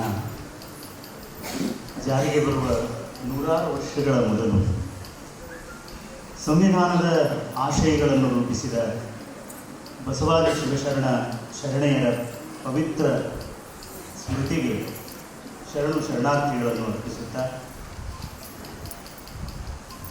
ಇಂದು ಭಾಲ್ಕಿಯ ಶ್ರೀಮಠ ಸುಕ್ಷೇತ್ರವಾಗಿ ಇದನ್ನು ಸುಕ್ಷೇತ್ರವಾಗಿಸಿದ ಪುಣ್ಯಾತ್ಮರು ಪ್ರಾತಸ್ಮರಣೀಯರಾಗಿರುವ ಪರಮ ಪೂಜ್ಯ ಚನ್ನಬಸವ ಪಟ್ಟದೇವರು, ಮೈಲಾರದ ಬಸವಲಿಂಗ ಶರಣರು ತಮ್ಮ ಗುರುಕರ್ಣ ತ್ರಿವಿಧಿಯಲ್ಲಿ ಹೀಗೆ ಹೇಳುತ್ತಾರೆ: ಹಲವು ಮಾತೇನು ನೀನೊಲಿದು ಪಾದವನಿಟ್ಟ ನೆಲವೇ ಸುಕ್ಷೇತ್ರ, ಜಲವೇ ಪಾವನ ತೀರ್ಥ, ಸುಲಭ ಶ್ರೀ ಗುರುವೇ ಕೃಪೆಯಾದ. ಅಂಥ ಮಹಾತ್ಮರ ಸ್ಮೃತಿ ಸನ್ನಿಧಾನಕ್ಕೆ ಶರಣು ಶರಣಾರ್ಥಿಗಳನ್ನು ಅರ್ಪಿಸುತ್ತೇವೆ. ಹಿರಿಯ ಪೂಜ್ಯರ ಕರಕಮಲ ಸಂಜಾತರು, ಬಸವಾದಿ ಪ್ರಮುಖರ ಕಾರುಣ್ಯವೇ ಮೈದಾಳಿ ನಿಂತ ವಿನಯ ನಿಧಿ, ಲಿಂಗ ಪೂಜೆಯ ಮುಂಜಾನೆಯ ಬಿಸಿಲು, ಜಂಗಮ ಸೇವೆಯ ಮಧ್ಯಾಹ್ನದ ಬಿಸಿಲು, ಎರಡನ್ನೂ ಉಂಡು ಸಾರ್ಥಕವಾದ 75 ವಸಂತಗಳನ್ನು ಪೂರೈಸುತ್ತಿರುವ ಪರಮ ಪೂಜ್ಯ ನಾಡೋಜ ಡಾಕ್ಟರ್ ಬಸವಲಿಂಗ ಪಟ್ಟಾಧ್ಯಕ್ಷರ ದಿವ್ಯ ಸನ್ನಿಧಾನಕ್ಕೆ ಶರಣು ಶರಣಾರ್ಥಿಗಳನ್ನು ಅರ್ಪಿಸುತ್ತೇನೆ. ಕಳೆದ 20 ವರ್ಷಗಳ ಹಿಂದೆ ಮೊದಲ ಬಾರಿ ನಾನು ಕರಡ್ಯಾಳದ ಶ್ರೀ ಚನ್ನಬಸವೇಶ್ವರ ಗುರುಕುಲಕ್ಕೆ ಆಗಮಿಸಿದ್ದೆ. ಅಂದಿನ ಗುರುಕುಲದ ಚಿತ್ರ ಇಂದು ನಂಬಲ ಸಾಧ್ಯ ಎನ್ನುವಷ್ಟು ಬದಲಾಗಿದೆ. ಈ ಬದಲಾವಣೆಯ ಹಿಂದೆ ಪೂಜ್ಯ ಡಾಕ್ಟರ್ ಬಸವಲಿಂಗ ಪಟ್ಟಾಧ್ಯಕ್ಷರ ಕ್ರಿಯಾನಿಧಿಯಾಗಿ ಪೂಜ್ಯ ಶ್ರೀ ಗುರುಬಸವ ಪಟ್ಟಾಧ್ಯಕ್ಷರಿದ್ದಾರೆಂಬುದು ಸುಳ್ಳಲ್ಲ. ಅವರ ಗುರುಚರಣಗಳಿಗೂ ಶರಣಾರ್ಥಿಗಳು. ಹಾಗೆಯೇ ಇವತ್ತು ಈ ಸಮಾರಂಭಕ್ಕೆ ಸನ್ನಿಧಾನವನ್ನು ಕರುಣಿಸಿರುವಂಥ ಶ್ರೀಮನ್ನಿರಂಜನ ಪ್ರಣವ ಸ್ವರೂಪಿ ಪಂಚಮ ಸಿದ್ಧಲಿಂಗ ಮಹಾಸ್ವಾಮಿಗಳ ಸನ್ನಿಧಾನಕ್ಕೂ ಕೂಡ ಶರಣಾರ್ಥಿಗಳು. ಉಭಯ ಪೂಜ್ಯರ ಮನೋರಥಕ್ಕೆ ಸಮರ್ಥ ಸಾರಥಿಗಳಾಗಿ ಪೂಜ್ಯರ ಅಣತಿಯಂತೆ ಶ್ರೀಮಠ, ಶ್ರೀ ಹಿರೇಮಠ ಸಂಸ್ಥಾನ ವಿದ್ಯಾಪೀಠ ಹಾಗೂ ಶ್ರೀ ಚನ್ನಬಸವೇಶ್ವರ ಗುರುಕುಲದ ಸಮಸ್ತ ಜವಾಬ್ದಾರಿಗಳನ್ನು ನಿರ್ವಹಣೆ ಮಾಡುತ್ತಿರುವ ಸ್ನೇಹಿತರಾದ ಶ್ರೀ ಮೋಹನ ರೆಡ್ಡಿಯವರಿಗೂ, ಹಾಗೆಯೇ ಶ್ರೀ ಪ್ರಾಚಾರ್ಯ ಬಸವರಾಜ್ ಮುಳ್ಕೇರಿಯವರಿಗೂ, ಶ್ರೀಮಠದ ಸಮಸ್ತ ಪ್ರಕಾಶನದ ಹೊಣೆಗಾರಿಕೆಯನ್ನು ನಿಭಾಯಿಸುತ್ತಿರುವಂಥ ಶ್ರೀ ರಾಜು ಜುಬರೆಯವರಿಗೂ ಶರಣಾರ್ಥಿಗಳು. ಈ ಗೋಷ್ಠಿಯ ಅಧ್ಯಕ್ಷರು ಕರ್ನಾಟಕ ಕೇಂದ್ರೀಯ ವಿಶ್ವವಿದ್ಯಾಲಯದ ಕನ್ನಡ ವಿಭಾಗದ ಪ್ರಾಧ್ಯಾಪಕರು, ಕಲ್ಯಾಣ ನಾಡಿನ ಹೆಮ್ಮೆಯಾಗಿರುವ ಆತ್ಮೀಯ ಡಾಕ್ಟರ್ ವಿಕ್ರಮ್ ವಿಸಾಜಿಯವರಿಗೂ, ಅದೇ ವಿಶ್ವವಿದ್ಯಾಲಯದ ಪ್ರಾಧ್ಯಾಪಕರಾಗಿರುವ ಡಾಕ್ಟರ್ ಕಿರಣ್ ಗಾಜನೂರ್ ಅವರಿಗೂ, ವೇದಿಕೆಯಲ್ಲಿ ಉಪಸ್ಥಿತರಿರುವ ಬಿಹಾರದ ಭಾಗಲ್ಪುರದ ಶರಣ ಹರಿಪ್ರಸಾದ್, ಹಿರಿಯರಾದ ಡಾಕ್ಟರ್ ಸೋಮನಾಥ್ ಮುಚ್ಚ, ತಾಯಿ ಶರಣೆ ಸುನೀತಾ ದಾಡಗಿ, ಡಾಕ್ಟರ್ ಗಾಂಧೀಜಿ ಮುಳ್ಕೆರೆ ಹಾಗೂ ಈ ಕಾರ್ಯಕ್ರಮವನ್ನು ನಿರೂಪಿಸುತ್ತಿರುವ ಫೋನ್ ಮೂಲಕವೇ ನನಗೆ ಆತ್ಮೀಯರಾಗಿರುವ ಪ್ರಾಚಾರ್ಯ ಮಿತ್ರ ಶರಣ ಡಾಕ್ಟರ್ ಭೀಮಾಶಂಕರ್ ಬಿರಾದರ್ ಅವರಿಗೂ ಹಾಗೂ ಈ ಸಭೆಯಲ್ಲಿ ಉಪಸ್ಥಿತರಿರುವ ಎಲ್ಲ ಶರಣ ತಂದೆ ತಾಯಿಗಳಿಗೂ ಶರಣಾರ್ಥಿಗಳು. ಆತ್ಮೀಯರೇ, ಬೀದರ್ ಜಿಲ್ಲೆ ಕರ್ನಾಟಕದ ಶಿರೋಭಾಗ. ಇಂದಿಗೆ 900 ವರ್ಷಗಳ ಹಿಂದೆ ಇಲ್ಲೇ ಇರುವ ಕಲ್ಯಾಣ ಕನ್ನಡಿಗರಿಗಷ್ಟೇ ಅಲ್ಲ, ವಿಶ್ವದ ಸಮಸ್ತ ದಮನಿತರ, ಅವಕಾಶ ವಂಚಿತರ ಕಲ್ಯಾಣವನ್ನು ಕುರಿತು ಚಿಂತಿಸಿದ ತಪೋಭೂಮಿಯಾಗಿದೆ. ಅಂಥ ಮಂಗಲಕರ ತಪೋಭೂಮಿ ಕಪಟಿಗಳು, ಆಷಾಢಭೂತಿಗಳು, ಪ್ರಗತಿ ವಿರೋಧಿಗಳು, ಮೂಲಭೂತವಾದಿಗಳ ಷಡ್ಯಂತ್ರಗಳಿಂದ ನಲುಗು ಹೋಯಿತು. ಬಸವಣ್ಣನವರು ಮುಂದಿನವರು ಹೋದ ದಾರಿ ಭಯ ಕಾಣಿರಣ್ಣ, ಅಘಟಿತ ಘಟಿತರು ವಿಪರೀತ ಚರಿತರು ಕೂಡಲ ಸಂಗನ ಶರಣರು ನಡೆದ ದಾರಿ ಭಯ ಕಾಣಿರಣ್ಣ ಎಂದಿದ್ದಾರೆ. ಇಂಥ ಭಯಾನಕವಾದ ದಾರಿಯಲ್ಲಿ ವಿಶ್ವಕ್ಕೆ ಕಲ್ಯಾಣ ಬಯಸಿದ ಶರಣರು ನಡೆದು ಅಮೂಲ್ಯ ನಿಧಿಯಾದ ವಚನ ಸಾಹಿತ್ಯವನ್ನು ಉಳಿಸಿಕೊಟ್ಟರು. ಸಮಸ್ತ ವಿಶ್ವಕ್ಕೆ ಬೆಳಕಿನ ಬೀಜಗಳನ್ನು ಒಕ್ಕಲಿಸಿಕೊಟ್ಟ ಈ ನಾಡು 900 ವರ್ಷಗಳ ನಂತರ ಹೇಗಾಗಿತ್ತು ಎಂದರೆ, ಮನೆಯೊಳಗೆ ಮನೆಯೊಡೆಯ ಇದ್ದಾನೋ ಇಲ್ಲವೋ ಎಂದು ಸಂದೇಹ ಪಡುವಷ್ಟು ಅಸ್ತವ್ಯಸ್ತವಾಗಿತ್ತು. ಈ ನಾಡಷ್ಟೇ ಅಲ್ಲ, ಸ್ವತಃ ಭಾಲ್ಕಿಯ ಹಿರೇಮಠವೂ ಈ ಮಾತಿಗೆ ಹೊರತಾಗಿರಲಿಲ್ಲ. ಅಂಥ ವಿಷಮ ಸನ್ನಿವೇಶದಲ್ಲಿ ಈ ಮಠಕ್ಕೆ ಬೆಳಕಾಗಿ ಭಾಗ್ಯವಾಗಿ ಬಂದವರು ಪರಮ ಪೂಜ್ಯ ಶ್ರೀ ಚನ್ನಬಸವ ಪಟ್ಟದೇವರು. ಇಂದಿಗೆ ಸರಿಸುಮಾರು 90 ವರ್ಷಗಳ ಹಿಂದೆ 1936ರಲ್ಲಿ ಅವರು ಇಲ್ಲಿ ಶಾಂತಿವರ್ಧಕ ಶಿಕ್ಷಣ ಸಂಸ್ಥೆಯನ್ನು ಹುಟ್ಟುಹಾಕಿದರು. ಶಿಕ್ಷಣ ಸಂಸ್ಥೆಯ ಈ ಹೆಸರನ್ನು ನಾವು ಗಮನಿಸಬೇಕು. ಇಲ್ಲಿ ಅದರ ಹೆಸರು ಶಾಂತಿವರ್ಧಕ ಶಿಕ್ಷಣ. ಅಂದರೆ ಈ ನಾಡು ಕನ್ನಡಿಗರಿಗೆ ಸಹಜ ಗುಣವಾದ ಶಾಂತಿಯನ್ನು ಕಳೆದುಕೊಂಡಿತ್ತು ಎಂತಲೇ ಅರ್ಥ ಸೂಚಿಸುವಂತಿದೆ. ಒಂದು ಕಡೆ ಮರಾಠಿ ಪ್ರಾಬಲ್ಯ, ಮತ್ತೊಂದು ಕಡೆ ತೆಲುಗು ಪ್ರಾಬಲ್ಯ, ಇನ್ನೊಂದು ಕಡೆ ಹೈದರಾಬಾದ್ ಸಂಸ್ಥಾನದ ನಿಜಾಮನ ದುರಾಡಳಿತ ಹಾಗೂ ಉರ್ದು ಭಾಷೆಯ ಪಾರಮ್ಯ. ಈ ಎಲ್ಲದರ ಮಧ್ಯದಲ್ಲಿ ಸಹಜವಾಗಿ ಇಲ್ಲಿನ ನಾಡವರ ಶಾಂತಿ ಮರೆಯಾಗಿ ಹೋಗಿತ್ತು. ಇಂಥ ಸನ್ನಿವೇಶದಲ್ಲಿ ಈ ನಾಡ ಜನತೆಯ ಬಾಳು ಬೆಳಗಲು ಹಿರಿಯ ಪೂಜ್ಯರು ಶಾಂತಿವರ್ಧಕ ಶಿಕ್ಷಣದ ಕನಸನ್ನು ನನಸು ಮಾಡಲು ಊರೂರು ಅಲೆದು ಶಿಕ್ಷಣ ಸಂಸ್ಥೆಗಳನ್ನು ಕಟ್ಟಿದರು. ಹೊರಗಡೆ ಉರ್ದು ಬೋರ್ಡುಗಳನ್ನು ಹಾಕಿ ಒಳಗಡೆ ಕನ್ನಡ ಶಾಲೆಗಳನ್ನು ನಡೆಸಿ ಕನ್ನಡವನ್ನು, ಕನ್ನಡಿಗರನ್ನು ಕಾಪಾಡಿದರು. ಕೃಷಿಯನ್ನೇ ಪ್ರಧಾನವಾಗಿ ನೆಚ್ಚಿಕೊಂಡಿರುವ ಇಲ್ಲಿನ ಜನತೆ ಮನೆನೋಡ ಬಡವರು, ಮನನೋಡ ಘನ ಸಂಪನ್ನರು ಎನ್ನುವಂತೆ ಪೂಜ್ಯರಿಗೆ ಕೊಡಬೇಕೆಂದರೆ ಕೈಯಲ್ಲಿ ಕಾಸಿಲ್ಲದವರಾಗಿದ್ದರು.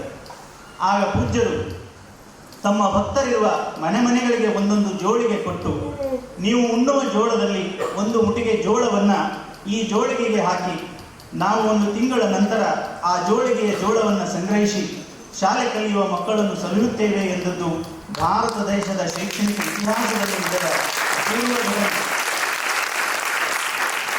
ಹೀಗೆ ಸಾಧ್ಯವಿಲ್ಲದನ್ನು ಸಾಧಿಸಿ ಈ ನಾಡಿನ ಪ್ರಗತಿಗೆ ದುಡಿದ ಪೂಜ್ಯ ಡಾಕ್ಟರ್ ಚನ್ನಬಸವ ಪಟ್ಟದೇವರು ತಮ್ಮ ಪ್ರಾಯದ 100 ವರ್ಷಗಳನ್ನು ಪೂರೈಸುವ ಸಂದರ್ಭದಲ್ಲಿ ಏನೇನಾಯಿತು ಎಂಬುದನ್ನು ಇತಿಹಾಸ ಸರಿಯಾಗಿ ದಾಖಲಿಸದಿದ್ದರೂ ಆ ಇತಿಹಾಸಕ್ಕೆ ಈ ನೆಲ ಮೂಕ ಸಾಕ್ಷಿಯಾಗಿ ಕಣ್ಣೀರು ಸುರಿಸಿದೆ.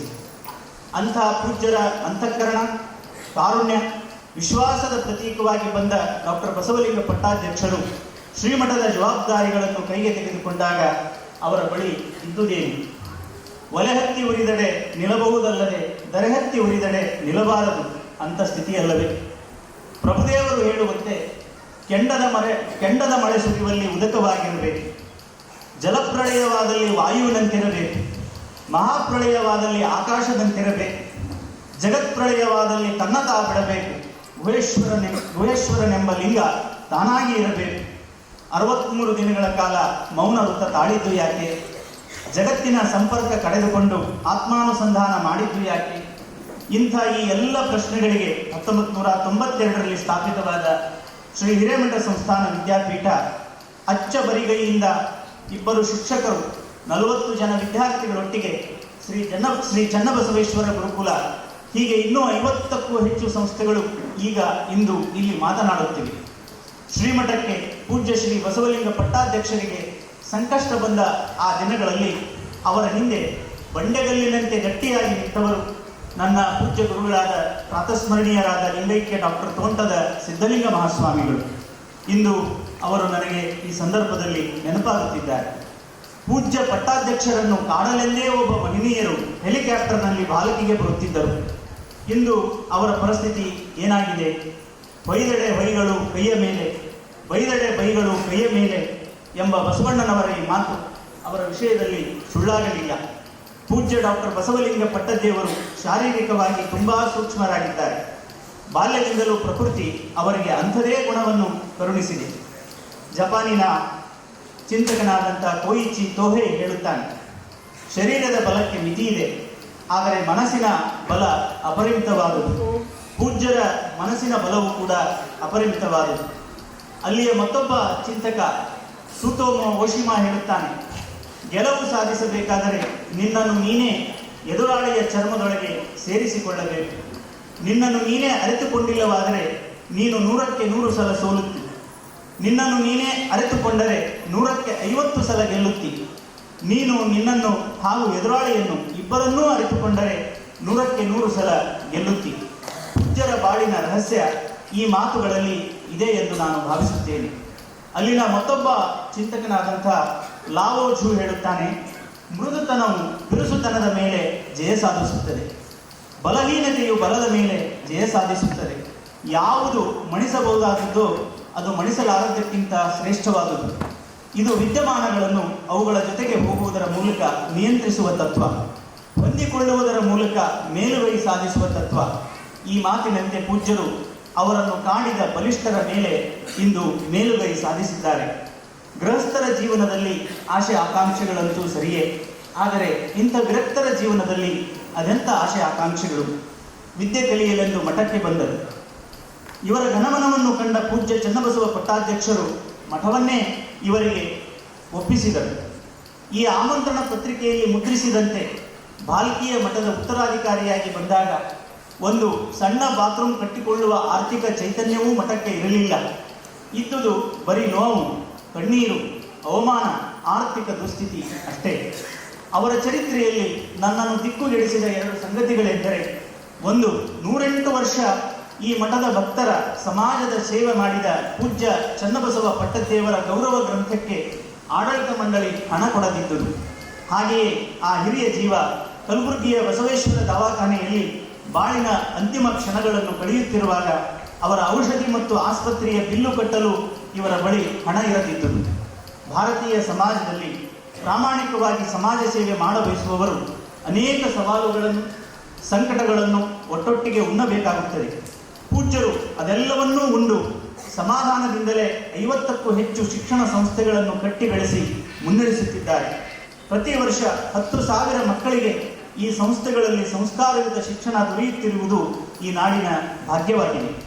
ವಿಶೇಷವಾಗಿ ಹೇಳಬೇಕಾದ ಮಾತೆಂದರೆ ಭಾಲ್ಕಿ, ಬೀದರ್, ಔರಾದ್, ಅಫಜಲ್ಪುರ್, ಕಲಬುರಗಿ ಕಡೆಯಿಂದ ಪ್ರತಿ ವರ್ಷ ಅನೇಕ ಮಕ್ಕಳು ನಮ್ಮ ಕಡೆ ಅಂದರೆ ಧಾರವಾಡದ ಕಡೆ ತಮ್ಮ ಶೈಕ್ಷಣಿಕ ಭವಿಷ್ಯವನ್ನು ರೂಪಿಸಿಕೊಳ್ಳಲು ಸಾವಿರಾರು ಸಂಖ್ಯೆಯಲ್ಲಿ ಬರುತ್ತಿದ್ದರು.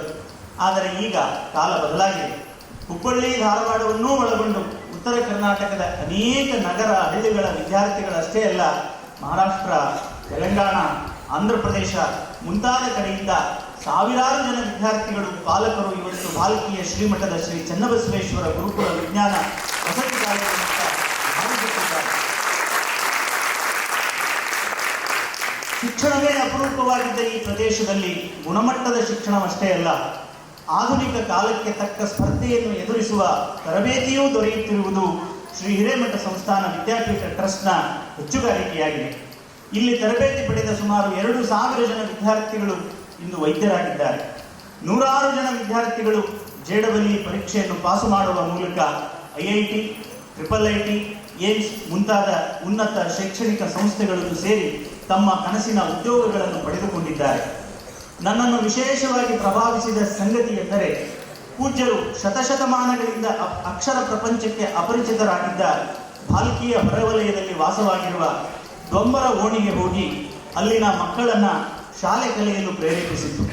ಅವರು ಶಾಲೆಯತ್ತ ಬರಲು ಅನಾಸಕ್ತಿ ತೋರಿದಾಗ ಪೊಲೀಸರನ್ನು ಕರೆಸಿ ಅವರ ಪಾಲಕರನ್ನು ಹೆದರಿಸಿ ಶಾಲೆ ಕಲಿಯುವಂತೆ ಒತ್ತಾಯಿಸಿತು.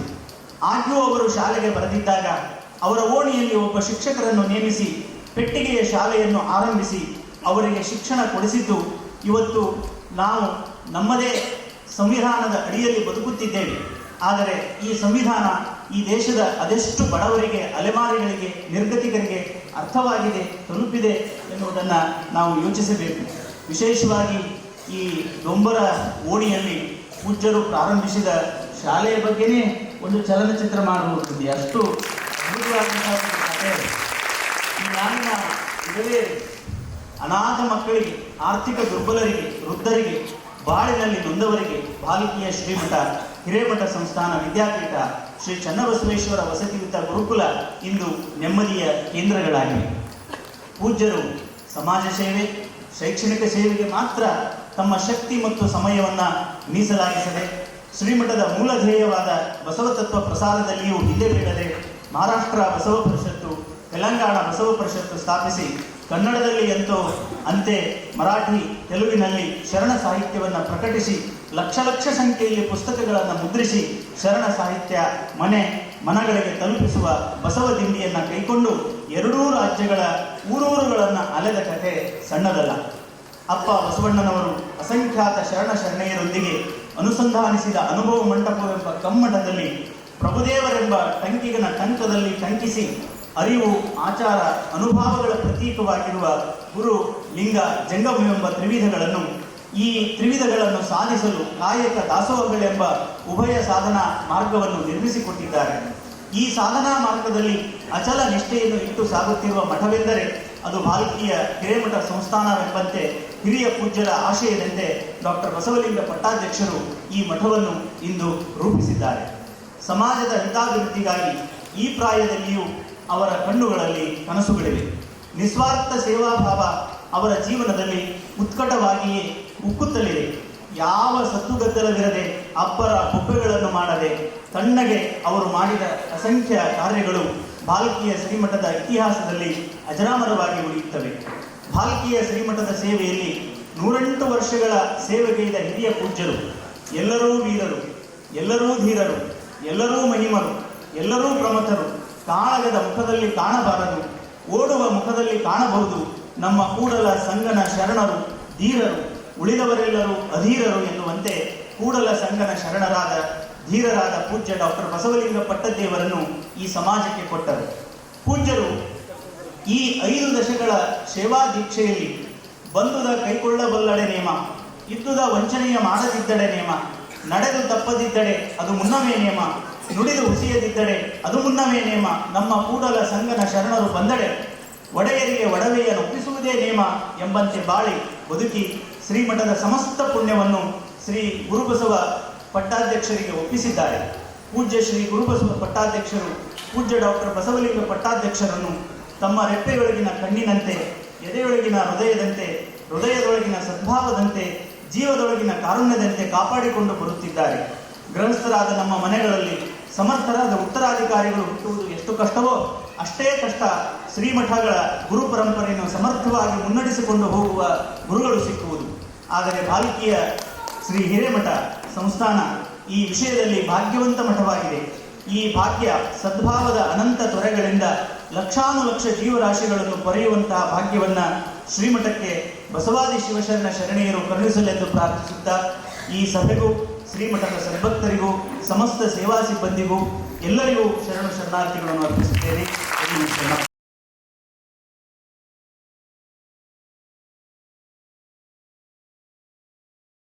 ಮೇಲಿರುವಂಥ ಇಬ್ಬರು ಪೂಜ್ಯರಿಗೆ ನಮಸ್ಕರಿಸ್ತಾ,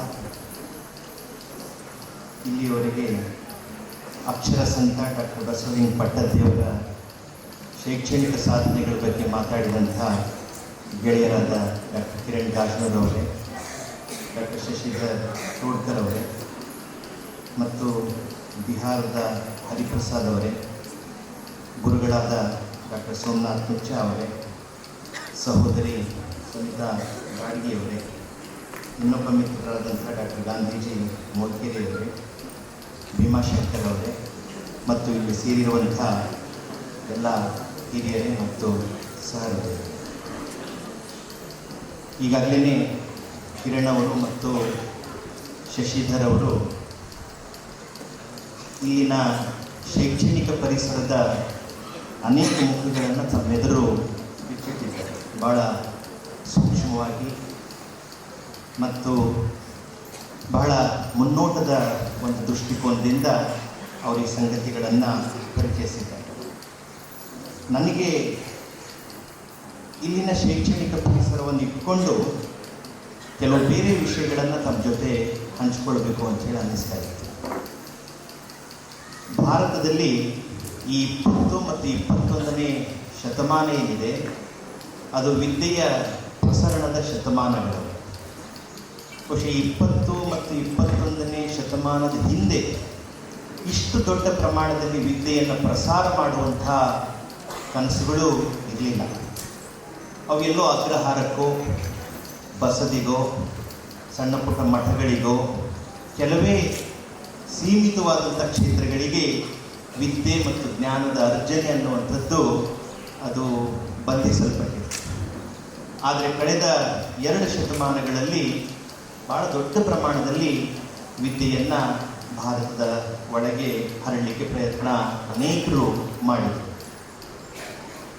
ಈ ಕೆಲಸವನ್ನು ಯುರೋಪ್ಗಳಲ್ಲಿ, ಬೇರೆ ಖಂಡಗಳಲ್ಲಿ ಭಾಳ ಮೊದಲೇ ಮಾಡಿದರು.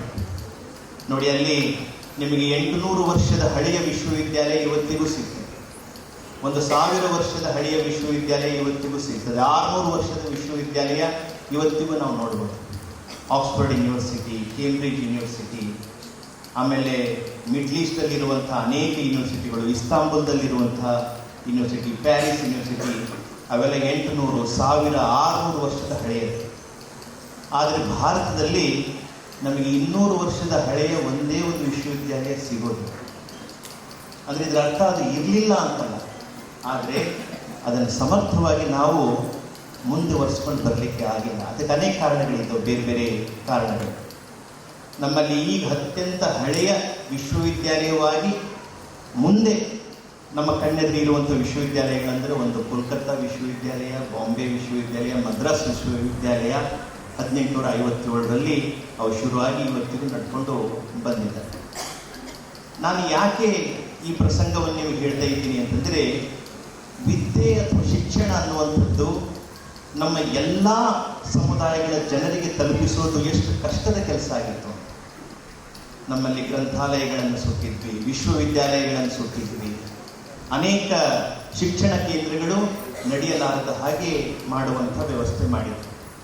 ಆದರೆ ಈ ನಡುವೆ ಇಂಥ ಎಲ್ಲ ಶಿಕ್ಷಣದ, ಜ್ಞಾನದ ಒಂದು ಪ್ರಸರಣ ಎಷ್ಟು ಮುಖ್ಯ ಅನ್ನುವಂಥದ್ದನ್ನು ನಮ್ಮ ಅನೇಕ ಊರುಗಳು, ಹಳ್ಳಿಗಳು, ಪೂಜ್ಯರು ಕಂಡುಕೊಂಡ್ರು. ಅದರ ಫಲವಾಗಿ ಇವತ್ತು ಲಕ್ಷಾಂತರ ಜನ ವಿದ್ಯೆಯನ್ನು ಕಲೀಲಿಕ್ಕೆ ಅವಕಾಶ ಸಿಕ್ಕಿದೆ.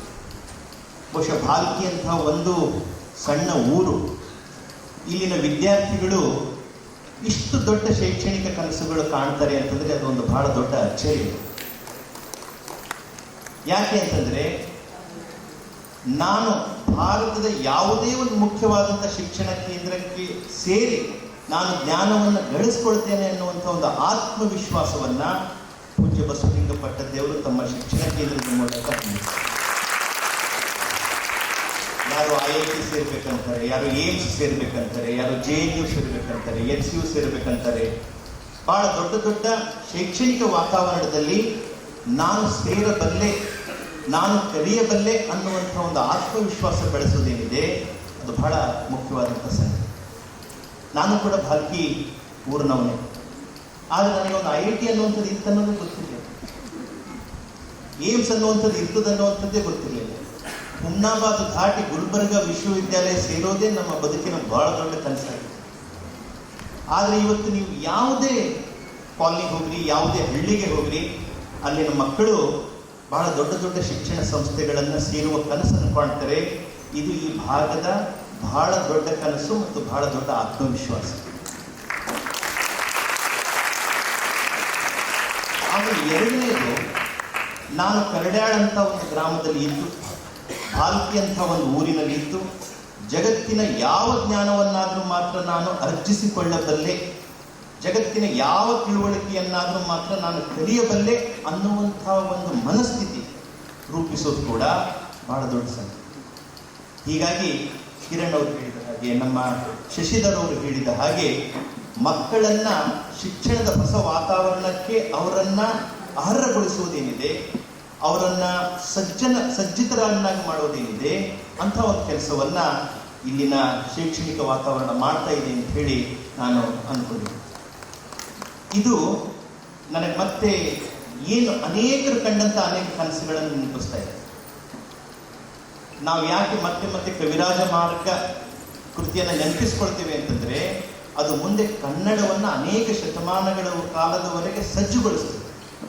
ಮುಂದೆ ಕನ್ನಡ ಯಾವ ದಿಕ್ಕಿನಲ್ಲಿ ಬೆಳಿಬೇಕು, ಸಂಸ್ಕೃತದ ಸವಾಲುಗಳನ್ನು ಯಾವ ರೀತಿ ಎದುರಿಸಬೇಕು, ಹೇಗೆ ಕನ್ನಡ ಅನೇಕ ವಲಯಗಳಿಗೆ ದಕ್ಕಬೇಕು, ಕನ್ನಡ ತಂದೆ ಆದಂಥ ಕಾವ್ಯ ಮೀಮಾಂಸೆ, ತಂದೆ ಆದಂಥ ತಿಳುವಳಿಕೆ ಕ್ರಮಗಳನ್ನು ಕಟ್ಕೊಳ್ಬೇಕು ಅನ್ನುವಂಥದ್ದನ್ನ ಇಲ್ಲೇ ಮಾನ್ಯಪೀಠದಲ್ಲಿರುವಂಥ ಒಬ್ಬ ಕವಿ ಕಂಡಂಥ ಕನಸು. ಹಾಗೆಯೇ 12ನೇ ಶತಮಾನದಲ್ಲಿ ಇಡೀ ನಮ್ಮ ತಿಳುವಳಿಕೆಯ ಕ್ರಮವನ್ನೇ ಬದಲಾಯಿಸಿದಂಥ ಸಂಗತಿ ತಮಗೆಲ್ಲ ಗೊತ್ತೇ. ಹೀಗಾಗಿ ವಿದ್ಯೆ ಅಥವಾ ಜ್ಞಾನ ಅಂದರೆ ಏನು ಅಂತಂದರೆ, ಈಗಾಗಲೇ ಇರುವಂಥ ರೂಢಿಗತವಾದಂಥ ಸಂಗತಿಗಳನ್ನು, ಮಾಹಿತಿಗಳನ್ನು ಕಲಿಯೋದಲ್ಲ, ನಮ್ಮ ತಿಳುವಳಿಕೆಯ ಕ್ರಮಗಳನ್ನೇ ಬದಲಾಯಿಸೋದು, ನಮ್ಮ ನೋಟಗಳನ್ನೇ ಪಲ್ಲಟಿಸೋದು. ಯಾವುದು ಜಡವಾಗಿದೆ, ಯಾವುದು ಸಮಾಜಕ್ಕೆ ಅನಾರೋಗ್ಯಕಾರಿಯಾಗಿದೆ, ಯಾವುದು ಸಮಾಜದ ಬೆಳವಣಿಗೆಯಲ್ಲಿ ತಡೆಯಾಗಿದೆ, ಅವೆಲ್ಲವನ್ನು ಪ್ರಶ್ನಿಸ್ತಾ ಹೊಸ ಹೊಸ ತಿಳುವಳಿಕೆಯ ಕ್ರಮಗಳನ್ನು ಕಟ್ಟಿಕೊಳ್ಳೋದೇನಿದೆ ಅದೇ ನಿಜವಾದಂಥ ಜ್ಞಾನ. ಮತ್ತು ಸಮಾಜದ ಎಲ್ಲ ವಲಯದ ಜನರು ಯೋಚನೆ ಮಾಡುವ ಹಾಗೆ ಹೆಚ್ಚೋದು, ಸಮಾಜದ ಎಲ್ಲ ವಲಯದ ಜನರು ಜ್ಞಾನದ ಬೇರೆ ಬೇರೆ ಮುಖಗಳನ್ನು ಕಂಡುಕೊಳ್ಳೋ ಹಾಗೆ ಅವರನ್ನು ಪ್ರೇರೇಪಿಸುವುದು, ಅದಕ್ಕೆ ಪೂರಕವಾದಂಥ ಒಂದು ವಾತಾವರಣವನ್ನು ನಿರ್ಮಿಸೋದೇನಿದೆ ಅದು ಬಹಳ ಮುಖ್ಯವಾದಂಥ ಸಂಗತಿ.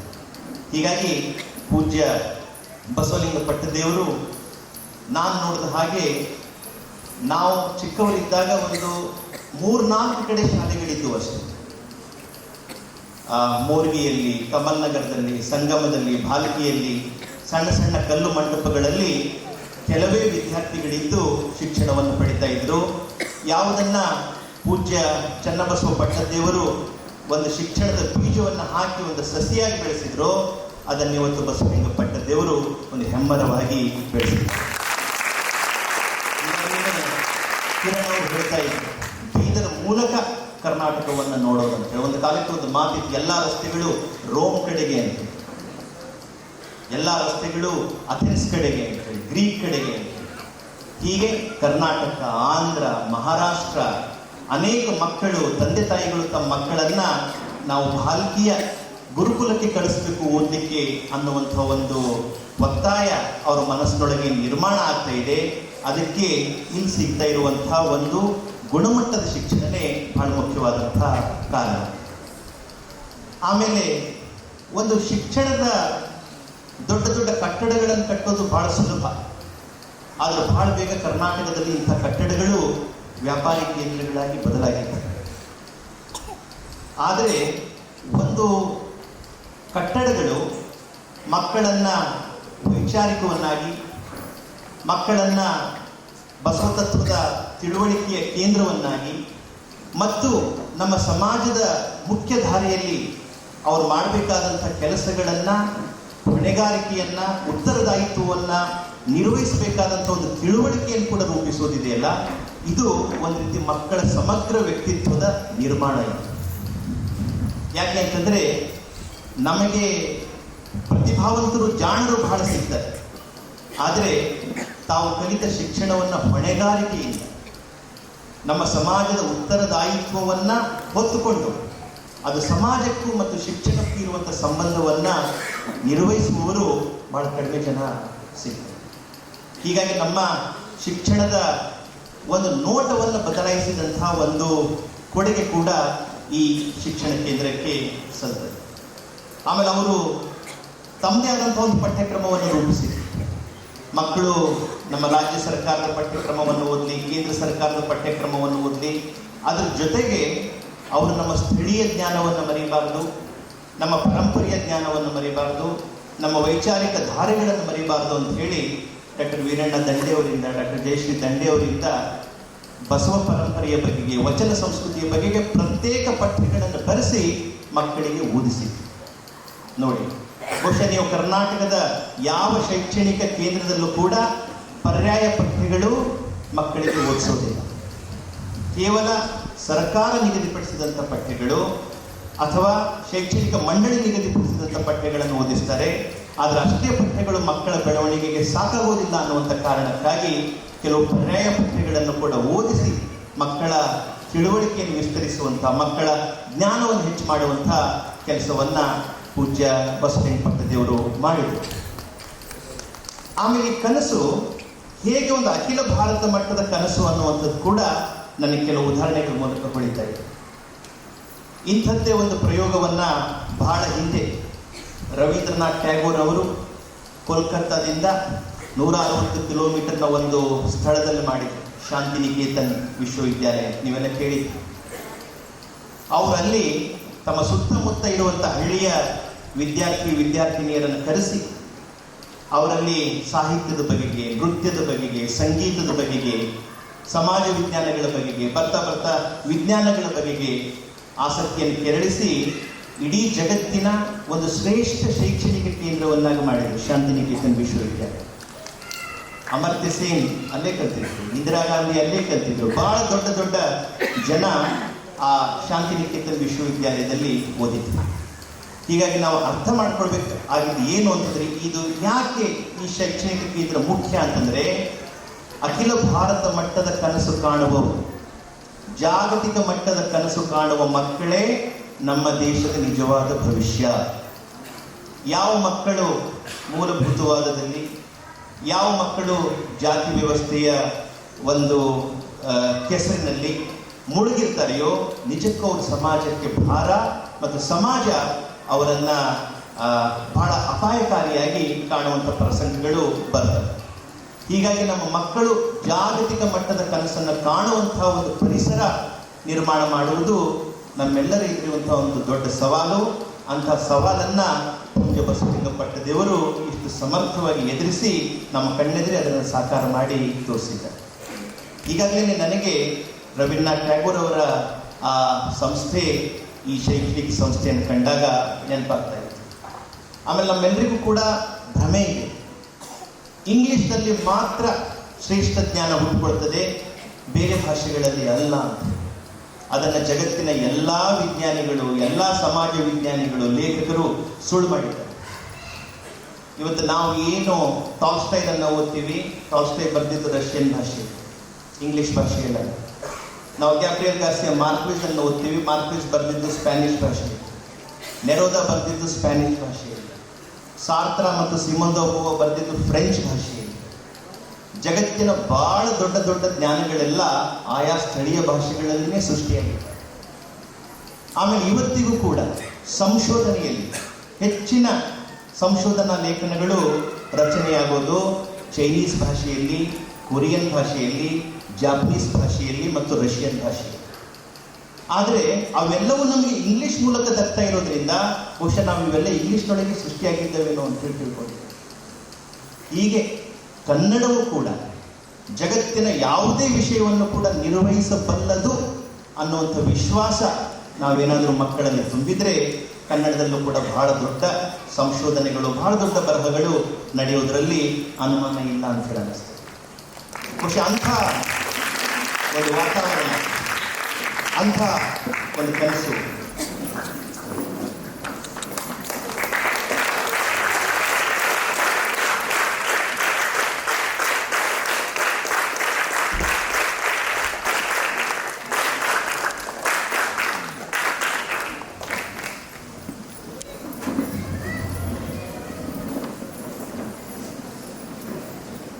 ಅಂದರೆ ಕನ್ನಡಕ್ಕೆ ಇರುವಂತಹ ಒಂದು ಸಾಮರ್ಥ್ಯ ಏನು ಅನ್ನುವಂಥದ್ದು ಕೂಡ ನಮ್ಮ ಮಕ್ಕಳ ತಲೆಯಲ್ಲಿ ಬಿತ್ತಬೇಕಾದಂಥ ಅಗತ್ಯ ಇದೆ.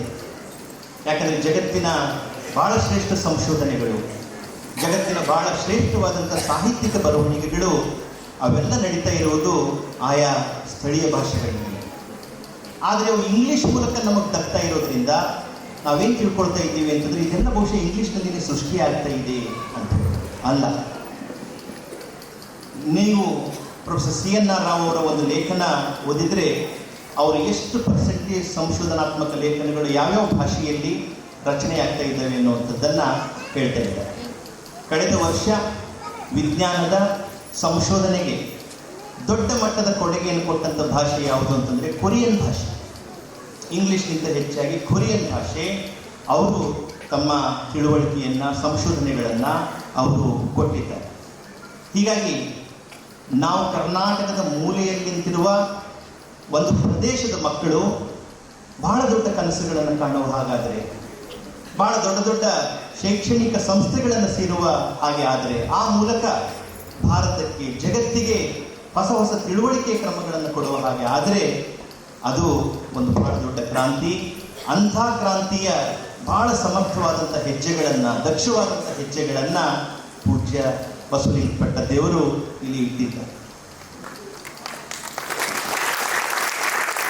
ನಮ್ಮ ಪೂಜ್ಯ ಚನ್ನಬಸವ ಪಟ್ಟದೇವರಿಗೆ ಹಿರಿಯರಾದಂಥ ಪೂಜ್ಯರಾದಂಥ ಹಾನಗಲ್ ಕುಮಾರಸ್ವಾಮಿಗಳು ಇಲ್ಲಿ ಕಳಿಸುವಾಗ ಅವರು ಕೆಲವು ಮಾತುಗಳನ್ನು ಹೇಳ್ತಾರೆ. ನೀವು ಅಲ್ಲಿ ಕನ್ನಡವನ್ನು ಪ್ರಚಾರ ಮಾಡಬೇಕು, ನೀವು ಅಲ್ಲಿ ಶಿಕ್ಷಣವನ್ನು ಬೆಳೆಸಬೇಕು ಅಂತ. ಆದರೆ ಆ ಕಾಲಕ್ಕೆ ಅವರಿಗಿದ್ದಂಥ ಅನೇಕ ಅನಾನುಕೂಲತೆಗಳಿಂದಾಗಿ ಅವರು ಶಿಕ್ಷಣಕ್ಕಾಗಿ ತಮ್ಮ ಎಷ್ಟು ಕೆಲಸಗಳನ್ನು ಮಾಡಬೇಕಾಗಿತ್ತು ಮಾಡಿದರು. ಸಣ್ಣ ಪುಟ್ಟ ಕಲ್ಲು ಮಂಟಪಗಳಲ್ಲಿ ಶಾಲೆಗಳನ್ನು ತೆರೆದು ಅನೇಕ ಅನಾಥ, ಬಡ, ಎಲ್ಲ ಜಾತಿಗೆ ಸೇರಿದಂಥ ವಿದ್ಯಾರ್ಥಿಗಳನ್ನು ಕರೆದು ಅವರಲ್ಲಿ ಒಂದು ಸಂಸ್ಕಾರವನ್ನು, ಬಸವ ತತ್ವವನ್ನು, ಶಿಕ್ಷಣದ ಒಂದು ಕೇಂದ್ರವನ್ನಾಗಿ ಮಾಡಲಿಕ್ಕೆ ಪ್ರಯತ್ನ ಮಾಡಿದರು. ಆದರೆ ಕಳೆದ 3 ದಶಕಗಳಲ್ಲಿ 1992ರಲ್ಲಿ ಏನು ಈ ಶಿಕ್ಷಣ ಸಂಸ್ಥೆ ಶುರುವಾಯಿತು, 3 ದಶಕಗಳಲ್ಲಿ ಇಡೀ ಕರ್ನಾಟಕವೇ ಹೆಮ್ಮೆ ಪಡಬಲ್ಲಂಥ ಒಂದು ಶೈಕ್ಷಣಿಕ ಕೇಂದ್ರವಾಗಿ ನಿರ್ಮಾಣವಾಗಿದೆ. ಆಮೇಲೆ ನಾವು ಅರ್ಥ ಮಾಡಿಕೊಳ್ಬೇಕಾದಂಥ ಒಂದು ಸಂಗತಿ ಏನು ಅಂತಂದರೆ, ನಮ್ಮ ಶಿಕ್ಷಣ ಕೇಂದ್ರಗಳೇ ನಮ್ಮ ಆಧುನಿಕ ಅನುಭವ ಮಂಟಪಗಳು. ಬೇರೆ ಯಾವ ನಮ್ಮ ಅನುಭವ ಮಂಟಪಗಳಲ್ಲ. ಹೇಗೆ 12ನೇ ಶತಮಾನದಲ್ಲಿ ಬಸವಣ್ಣನವರು ಒಂದು ಅನುಭವ ಮಂಟಪವನ್ನು ಕಟ್ಟಿ ಎಲ್ಲ ಜಗತ್ತಿನ ತತ್ವಗಳನ್ನು, ತಮ್ಮ ಸ್ಥಳೀಯ ತತ್ವಗಳನ್ನು, ಅನುಭವಗಳನ್ನು ಚರ್ಚೆ ಮಾಡಿ ಒಂದು ಹೊಸ ತಿಳುವಳಿಕೆ ಕ್ರಮವನ್ನು ಕೊಟ್ಟರು, ಹಾಗೆಯೇ ನಮ್ಮ ಶಿಕ್ಷಣ ಕೇಂದ್ರಗಳು ಒಂದು ಅನುಭವ ಮಂಟಪಗಳ ತರಹ ಕೆಲಸ ಮಾಡಿ ಅವು ಹೊಸ ಹೊಸ ಧಾರೆಗಳನ್ನು, ಹೊಸ ಹೊಸ ತಿಳುವಳಿಕೆ ಕ್ರಮಗಳನ್ನು ಕಟ್ಕೊಡ್ಬೇಕಾಗಿದೆ. ಹೀಗಾಗಿ ನೀವು ಯಾರಾದರೂ ಹೇಗಿದ್ದು ನಮ್ಮ ಹಳೆಯ ಅನುಭವ ಮಂಟಪಗಳು ಅಂತಂದರೆ ಅದರ ಒಂದು ಮಾದರಿ ಕರಡ್ಯಾಳದ ಶ್ರೀ ಗುರುಕುಲ ಕೇಂದ್ರ ಅಂತ ಹೇಳಿ ನಾನು ಅನ್ಕೊಂಡು, ನಮಗೆ ಅಗತ್ಯ ಇರೋದು ನಮ್ಮ ಮಕ್ಕಳ ಭವಿಷ್ಯವನ್ನು ಉಜ್ವಲಗೊಳಿಸುವಂಥ ಇಂಥ ಅನುಭವ ಮಂಟಪಗಳೇ ಹೊರತು ಬೇರೆ ಸಂಗತಿಗಳು ಅಲ್ಲ.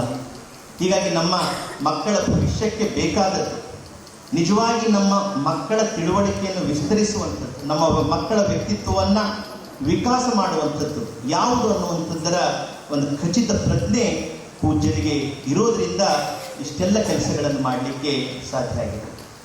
ಬಹುಶಃ ನಾವು ಮಾಡುವ ಕೆಲಸಗಳ ಬಗ್ಗೆ ನಮಗೆ ಒಂದು ಸ್ಪಷ್ಟತೆ ಇದೆ, ನಮಗೆ ಒಂದು ದೊಡ್ಡ ಕಾಳಜಿ ಇದೆ ಇದ್ರೆ, ನಮಗೆ ದೊಡ್ಡ ಶ್ರದ್ಧೆ ಇದೆ ಇದ್ರೆ 3 ವರ್ಷದಲ್ಲಿ ಇಂಥ ವಿಸ್ಮಯಗಳು ಕರ್ನಾಟಕದಲ್ಲಿ ಘಟಿಸೋದಿಲ್ಲ. ಇಂಥ ವಿಸ್ಮಯಗಳು ಘಟಿಸಲಿಕ್ಕೆ ಕಾರಣ ಏನು ಅಂತಂದರೆ ವ್ಯಕ್ತಿ ತಾನು ಹಿಂದೆ ಉಳಿದು ಕಾರ್ಯವನ್ನು ಮುಂದೆ ಮಾಡೋದು. ಎಷ್ಟು ಸಲ ವ್ಯಕ್ತಿಗಳು ತಾವೇ ಮುಂದಾಗಿ ಕೆಲಸಗಳು ಹಿಂದಾಗ್ತಾ ಇರ್ತಾರೆ. ಆದರೆ ಯಾರು ಕೆಲಸಗಳನ್ನು ಮುಂದೆ ಮಾಡಿ ತಾವು ಹಿಂದೆ ನಿಲ್ತಾರೆಯೋ ಅವರೇ ಜಗತ್ತಿನಲ್ಲಿ ಹೊಸ ವಿಸ್ಮಯಗಳನ್ನು ಮಾಡಿದ್ದಾರೆ, ಹೊಸ ಬದಲಾವಣೆಗಳನ್ನು ಮಾಡಿದ್ದಾರೆ. ಹೀಗಾಗಿ ನಾನು ಕೂಡ ಬಾಲ್ಯದಿಂದಲೂ ಅವರನ್ನು ಗಮನಿಸ್ತಾ ಬಂದಿದ್ದೆ. ಭಾಲ್ಕಿಯ ಹಿರೇಮಠ ಗಲ್ಲಿಯಲ್ಲಿದ್ದಂಥ ಒಂದು ಸಣ್ಣ ಮಠದಲ್ಲಿ ಶಿವಾನುಭವ ಗೋಷ್ಠಿ ನಡೀತಾ ಇತ್ತು. ಅಂದರೆ ಮಳೆ ಬಂದರೆ ನಾವು ಆ ಶಿವಾನುಭವ ಗೋಷ್ಠಿ ನಾವು ಅಲ್ಲಿಗೆ ನಿಲ್ಲಿಸಬೇಕಾಗ್ತಿತ್ತು. ಒಂದು ಕಡೆ ಮಹಿಳೆಯರು, ಒಂದು ಕಡೆ ಪುರುಷರು ಕೂತು ನಾವು ಅಪ್ಪವರ ಬೇರೆ ಬೇರೆ ವಿದ್ವಾಂಸರ ಭಾಷಣಗಳನ್ನು, ಉಪನ್ಯಾಸಗಳನ್ನು ಆಲಿಸ್ತಾ ಇದ್ವಿ. ಆದರೆ ಅಷ್ಟು ಇಕ್ಕಟ್ಟಿನಲ್ಲಿ ಅವೆಲ್ಲ ನಡೆಸ್ಕೊಂಡು ಬರೋದೇ ಬಹಳ ಕಷ್ಟ ಆಗ್ತಾ ಇತ್ತು. ಆದರೆ ಇವತ್ತು ಭಾರತದ ರಾಷ್ಟ್ರಪತಿಯಿಂದ ಹಿಡಿದು ಜ್ಞಾನಪೀಠ ಪ್ರಶಸ್ತಿ ವಿಜೇತರಿಂದ ಹಿಡಿದು ಇಸ್ರೋ ಮುಖ್ಯಸ್ಥರಿಂದ ಹಿಡಿದು ಅನೇಕರು ಇಲ್ಲಿ ಬಂದು ಹೆಮ್ಮೆಯಿಂದ ನಮ್ಮ ಮಕ್ಕಳನ್ನು ಉದ್ದೇಶಿಸಿ ಮಾತಾಡುವಂಥ ಒಂದು ವಾತಾವರಣ ಭಾರತೀಯ ಅಂತ ಊರಿನಲ್ಲಿ ಇದು ಒಂದು ಮಕ್ಕಳ ಜವಾಬ್ದಾರಿಯಾದರೆ, ಇನ್ನು ಎರಡನೇದು ಅನಾಥ ಮಕ್ಕಳನ್ನು ದತ್ತಕ್ಕೆ ತೆಗೆದುಕೊಂಡು ಅವರಿಗೂ ಕೂಡ ಒಂದು ಬದುಕಿದೆ ಅಂತ ಹೇಳಿ ಕನಸು. ಅಲ್ಲಿ ಯಾವ ವ್ಯಾಪಾರದ ಆಶಯಗಳಿಲ್ಲ, ಯಾವ ಕಾಳಜಿಗಳಿಲ್ಲ. ಆದರೆ ಆ ಮಕ್ಕಳು ಕೂಡ ಬಹಳ ಘನತೆಯಿಂದ ಬದುಕಲಿ, ಆ ಮಕ್ಕಳು ಕೂಡ ಸಂತೋಷದಿಂದ ಬದುಕಲಿ ಅಂತ ಹೇಳಿ ಇಡೀ ಒಂದು ವಾತಾವರಣವನ್ನೇ ಅದಕ್ಕಾಗಿ ಅವರು ಸೃಷ್ಟಿ ಮಾಡಿದ್ದಾರೆ. ಮತ್ತು ಆ ಮಕ್ಕಳು ಮುಂದೆ ಬೇರೆಯವರ ಕುಟುಂಬಗಳಿಗೆ ಹೋಗಿ ತಮ್ಮದೇ ಆದಂಥ ಬದುಕನ್ನು ಕಟ್ಕೊಳ್ತಾ ಇದ್ದಾರೆ. ಹೀಗಾಗಿ ವಿಧವೆಯರ ಮಕ್ಕಳು, ಅನಾಥರ ಮಕ್ಕಳು, ನಿರ್ಗತಿಕರ ಮಕ್ಕಳು, ಬಡವರ ಮಕ್ಕಳು ಎಲ್ಲರೂ ಕೂಡ ಭಾಳ ಘನತೆಯಿಂದ, ಭಾಳ ಸಂತೋಷದಿಂದ ಬದುಕುವಂತಹ ಒಂದು ಶೈಕ್ಷಣಿಕ ಕೇಂದ್ರವಾಗಿ ಇವತ್ತು ಭಾಲ್ಕಿ ಬೆಳೀತಾ ಇರುವುದು ನಮ್ಮೆಲ್ಲರಿಗೂ ಕೂಡ ಹೆಮ್ಮೆಯ ಸಂಗತಿ. ಪೂಜ್ಯರು 75 ವರ್ಷ ಅವರು ಇಲ್ಲಿ ಬದುಕಿದ್ದಾರೆ ಅಂತಂದರೆ ಆ 75 ವರ್ಷ ನಮ್ಮ ಸಮಾಜದ ಸೇವೆಗಾಗಿ, ಸಮಾಜದ ಬೆಳವಣಿಗೆಗಾಗಿ ಮುಡುಪಾಗಿಟ್ಟಿದ್ದಾರೆ ಅಂತ ಅರ್ಥ. ಪೂಜ್ಯ ಚನ್ನಬಸವ ಪಟ್ಟದೇವರು, ಪೂಜ್ಯ ಬಸವಲಿಂಗ ಪಟ್ಟದೇವರು ಹಾಕಿದಂಥ ಈ ಒಂದು ವೃಕ್ಷ ಏನಿದೆ, ಇದು 100 ವರ್ಷಗಳ ಕಾಲ ನಮ್ಮ ಜಿಲ್ಲೆಯ, ನಮ್ಮ ರಾಜ್ಯದ ಭವಿಷ್ಯವನ್ನು ಬರೆಯಲಿದೆ ಅಂತ ಹೇಳಿ ನನ್ನ ಮಾತುಗಳನ್ನು ಮುಗಿಸ್ತೇನೆ. ನಮಸ್ಕಾರ.